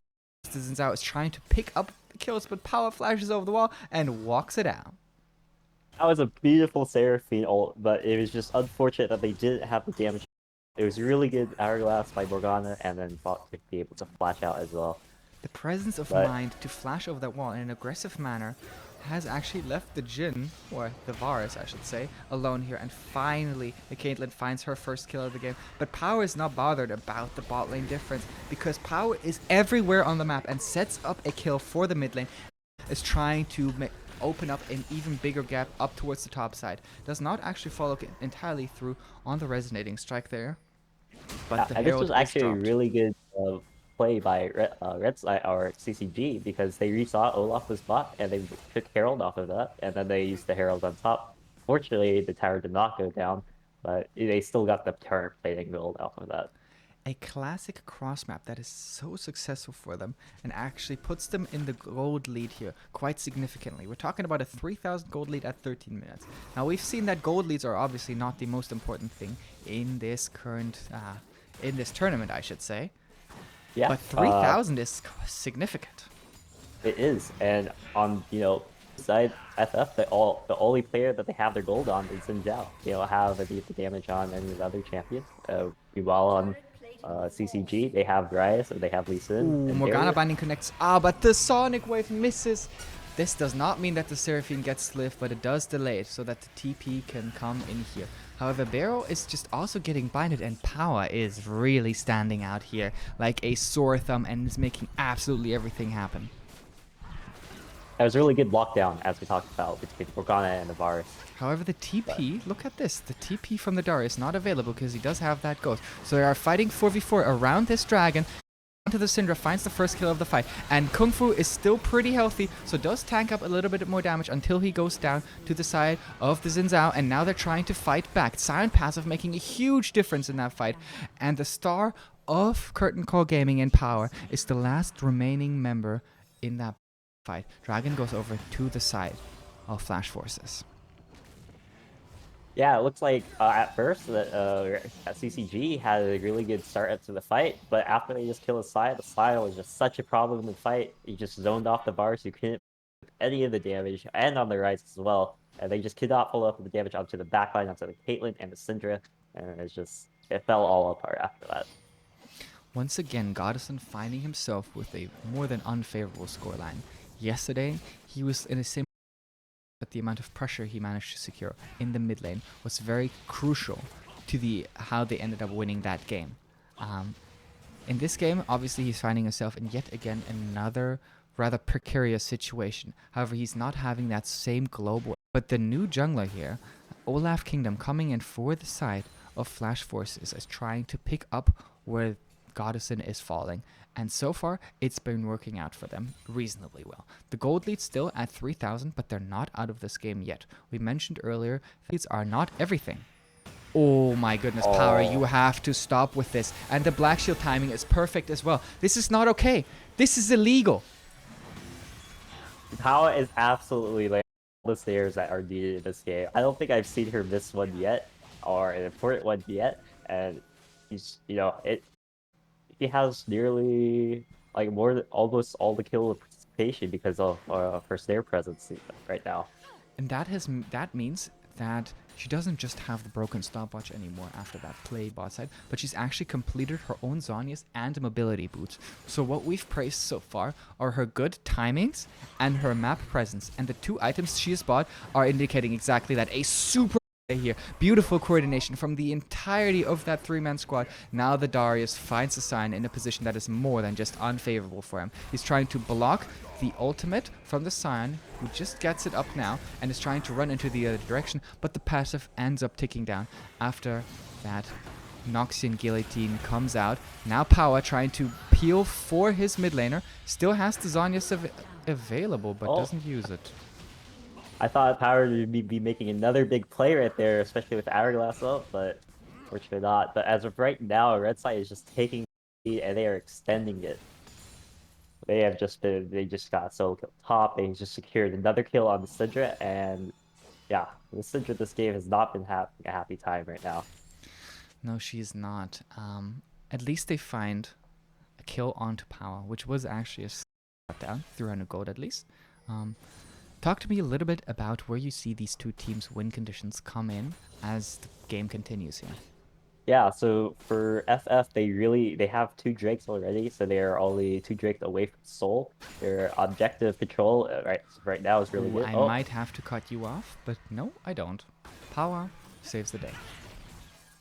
Yeah, but for Red Side, they have got the kills. They are making the picks that they need. As long as they keep doing that, they will be able to start securing these objectives if they time these pickings right as well.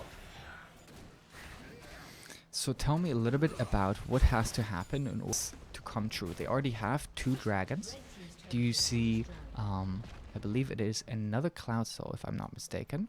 Yes, it I is. think Morgana and Lee Sin should start roaming together more, and so they also get some deep vision into their jungle as well, so they can start trying to pick out Xin Zhao, especially because he's pretty much their only damage and carry as of right now. Uh, Picking off they basically Power secure. aggressive flash forward here onto the Seraphine, then uses the shackles to root her up afterwards, and is actually kind of looking for the solo kill here. Finally, the people that they do want the gold on are coming in, and this for a fourth bet. Can you please miss a binding once? One binding missed. Well, it does still mean that the Varus will fall here as the Darius passive does take down on the Xin Zhao in the end. Ryze comes in here, brings his fellow minions, but yeah, Syndra is dead as well. A 3-for-1 trade in favor of Curtain Call Gaming here as they look to make more happen on the map. This 4-man squad all moving down here, potentially looking for the second Herald or just the turret. This time it gets flashed away from, but that was on the mark once again. Yeah, Morgana did exactly as I talked about to make the crucial picks. He got picked out the Seraphine, and that made it out for Xin Zhao to come out, and they also got the kill on Xin Zhao too. But they only got it because this Morgana has been landing all the snares this game. He has been the sole reason they're in the position they are right now. Well, sole position, but not quite sole possession yet. As we just see the first dragon for the side of CCG. In the meantime, here up towards the top side, we see that Flash Forces are actually looking for this Rift Herald take, and they will be getting that, but it's a second Rift Herald. It feels a little bit bad. However, what this does mean is that it's a potential power point to set up for Baron pressure, because the Baron will be spawning in just 10 seconds. Yeah, for sure. It's a pretty decent trade. So they already have they already have a Dragon solo lead as of right now. Herald isn't too bad, especially with Baron coming up. If they are able to secure Baron, Oh no, no! You have to stop. This is not okay. Yeah, this is absolutely disgusting by this Morgana. Just been landing every snare she sees on the champion that appears on her map. And it's not just on the Seraphine, it's on literally every single player that we see coming out from the Flash Forces. So far, Power is reading them like a book. That doesn't mean that the Flash Forces find themselves without advantages. Obviously, you just mentioned the 2 Dragon lead and the Herald that they have at the moment in order to try to maybe secure some level of global pressure. The only thing I worry about for FF is that I thought they would follow up with another killer right there. Aggressive flash forward by the Ryze here, who likes this 2v1, and then the flash from Kung Fu following that up. So the amount of aggression and confidence that Curtain Call Gaming is putting on the board right here is more than just impressive. It is certainly impressive. They have 4 shutdowns on their map right now. I worry about for FF because the only damage source they have right now is Xin Zhao. Caitlyn's she's farming really well, but she only still has 1 item, as opposed to the jungler and the top laner who are at their 2 items right now. So it's going to be very tough to get her, to get Lee Sin, and to get Darius off of her, or possibly the Ryze as well. Well, this is going to be that lethality Caitlyn build that we had briefly mentioned earlier. And it's a Caitlyn build that's not snowballing. Yes, you mentioned a very nice CS lead for herself against that, but a similar CS lead can be found up towards the top side. But if I have to think about who wins a 1v1, the Darius or the K, I know who I put my books on. Oh yeah, for sure. I it's like a chicken against a tiger, you know. There isn't much a chicken can do in that scenario. Well, let's hope that the chicken finds some of and actually transforms into that Tyrannosaurus Rex that they are inherited from, as the Darius just hooks the sign over the wall. This is a pretty nice Seraphine ult, as the Varus already has to flash away, and Barbero finds a nice, unstoppable onslaught. Will just keep going as the dive continues. Turret also going down, so the dive is not over because they're just picking everyone off. And This was an exactly avenue into the game is found. This is exactly what FF needed. There was a beautiful Seraphine ult followed by a Scion ult, and then their whole team just collapsed onto the carry all their carries that they needed. Unfortunately, I think it was the Darius pick on to try to pick off the Scion. That was probably not the right move because they all clumped up to try to get that damage on the Darius on the Scion. I mean, but they were backing off of Baron, right? This is a I guess they didn't have the damage to follow up on that. I guess they did not. Well, we talked about the Herald pressure that we want to see come out, and this time a second Herald was actually beautifully used. Will this sign just go down? Yes, the W. May have even dropped just this Darius passive itself, as he's trying to at least find the kill. Also, Darius has a... what is that item? I thought it got deleted. No, of course it didn't, but... we don't see a lot of stride breakers in the metagame anymore because of how hard that item was nerfed for most champions. I agree. I don't know with the current Darius build Zoa right now. It's still an okay item, but it still provides some good stats to it. I don't to go Divine Sunder on Darius though. I don't know the other item unfortunately. I don't play top lane. Well, there is the Gore Drinker, of course, that might be an option.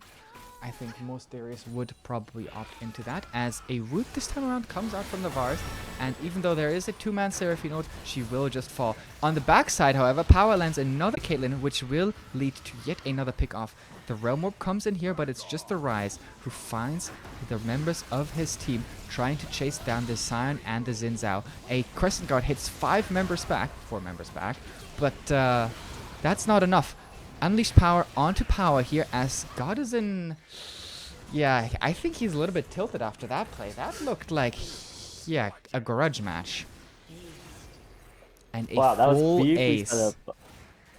Yeah, that was beautifully set up by CCG. They made the pick with the Varus ult, and they followed up on all the other picks on the Caitlyn, who got snared, and then it's just game over course. Caitlyn also died with her flash available, so...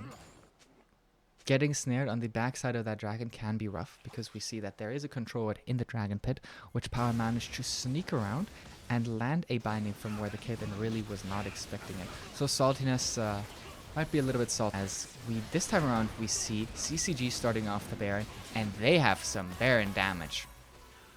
Yeah, they are doing it. I think they'll be able to get Caitlyn LSD coming in here, another root connecting.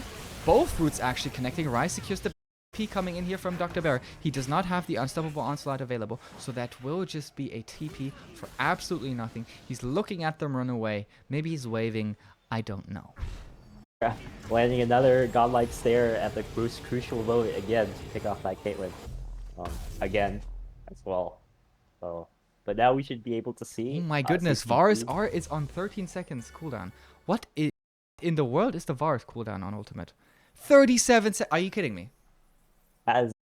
But That is given his items, he crazy. has a lot of ability haste. He went with Ionia boots on Varus, so that provides a lot of cooldown ability haste for that as well.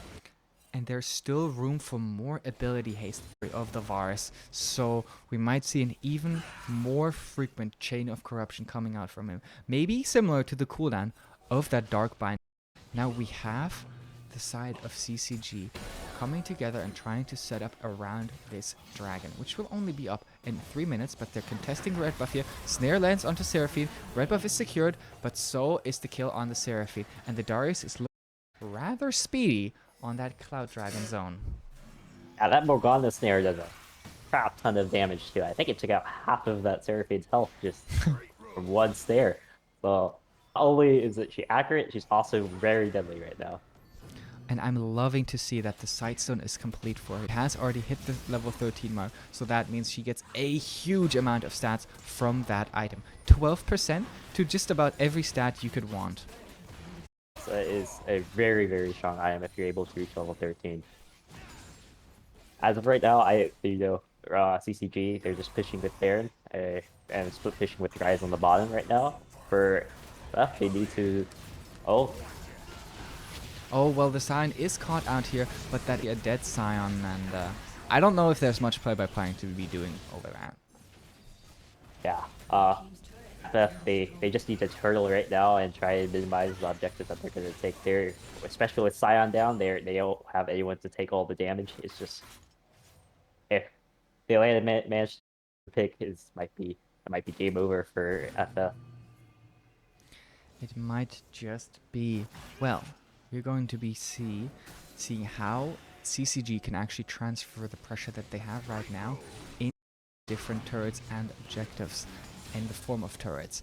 There's a huge top wave that is completely unattended at the moment as Morgana for the aggressive Shirelli is in. This will allow her team to actually just simply push up to this turret, take it down, and then leave before taking the inhib. Now that's one inhibitor turret down. This is unrecoverable. Of course, the game is still not gone, but 10,000 gold have now been achieved in terms of lead. Yeah, I agree. And they haven't been able to secure dragons for the last 2 dragons. They're able to push out. I like to see more vision though from on the blue side at least around dragon control or their bot side jungle at least. Considering that's where their inhib is actually being exposed right now. But on the other side, their vision is just lit up on the enemy jungle. Well, not anymore. The forward's just timed out, but dragons spawning up here. This is probably going to be a crucial dragon fight for both sides. They're still busy clearing the wards that CCG has already placed inside the jungle. So as CCG comes off their reset, they're once again in the tempo position because they simply had such deep vision coverage that was so thorough that FF was just busy clearing wards. Yeah, and they're looking for a pick. They're in mid lane here. The 2-man squad might just be so caught out. Darius is just walking straight past him. Just straight past his out. Why would he care about him? Yeah, he has 9 kills, but who cares? Yeah, even with the Morgana shield, there's nothing that they could have anything on the shield. It's just game over for Caitlyn. Oh well, they tried to look for maybe some sort of priority advantage to be secured in the mid lane, and they found death and only death. Goddison now sitting at 0 and 8, really not having the scoreline that he would like. And Morgana wall and says hello, then uses the stopwatch to completely nullify the Syndra ultimate, and yeah, that's 0 and 9 now. Yeah, I don't know if Syndra's but that was not a decision making to try and push out bot lane when they're on Dragon right there. Oh, and the confidence from Indrax here. He's just with Barrow. Of course, Barrow has the backup coming from Zizendal here, but it's well, they gave up the inhibitor, so right? I don't know if they got caught out right there or if they just decided to give it up entirely. It's just going from strong point to strong point for the remainder of this game so far for CCG. It was pretty head-to-head in the early stages of the game with the Zenzal really utilizing the tempo advantages that he found in specific lanes, but now it's all turned around. The early pressure that he found in mid and bot has really not converted to anything, and the consistent roams from Power are setting their team up. It has. Power has definitely shaped the game to where it is to be right now, and with Baron spawning up, we're going to start seeing red side at least try and get vision control into it. On the other side, blue side, there isn't too much they can do. I think they just have to give this up, because if they do decide to fight it, it might be game over. And just the thoroughness with which they are warding, how they're moving as a unit, this is just a beauty to see from the side of Curtain Call Gaming. This is clean, this is surgical, this is just tremendous. And they're making a statement here in their first game. it looks like blue side is gonna try and make a push for it, or they're about to get caught out here. Oh, Well, with the their rise Realm ult, Warp here is they up, come. and the Seraphine is nowhere close. This is at best a 3v5. Oh, they're still managing to get out for now, as Lee Sin doesn't quite find the engage onto the... Oh my god, that kick was absolutely outstanding. He kicks her through the Xin Zhao into the Darius. Now there is a Seraphine ultimate that does charm up the Morgana and the Lee Sin as they're fighting on the backside. Finally, Goddessin finds his first kill onto Kung Fu.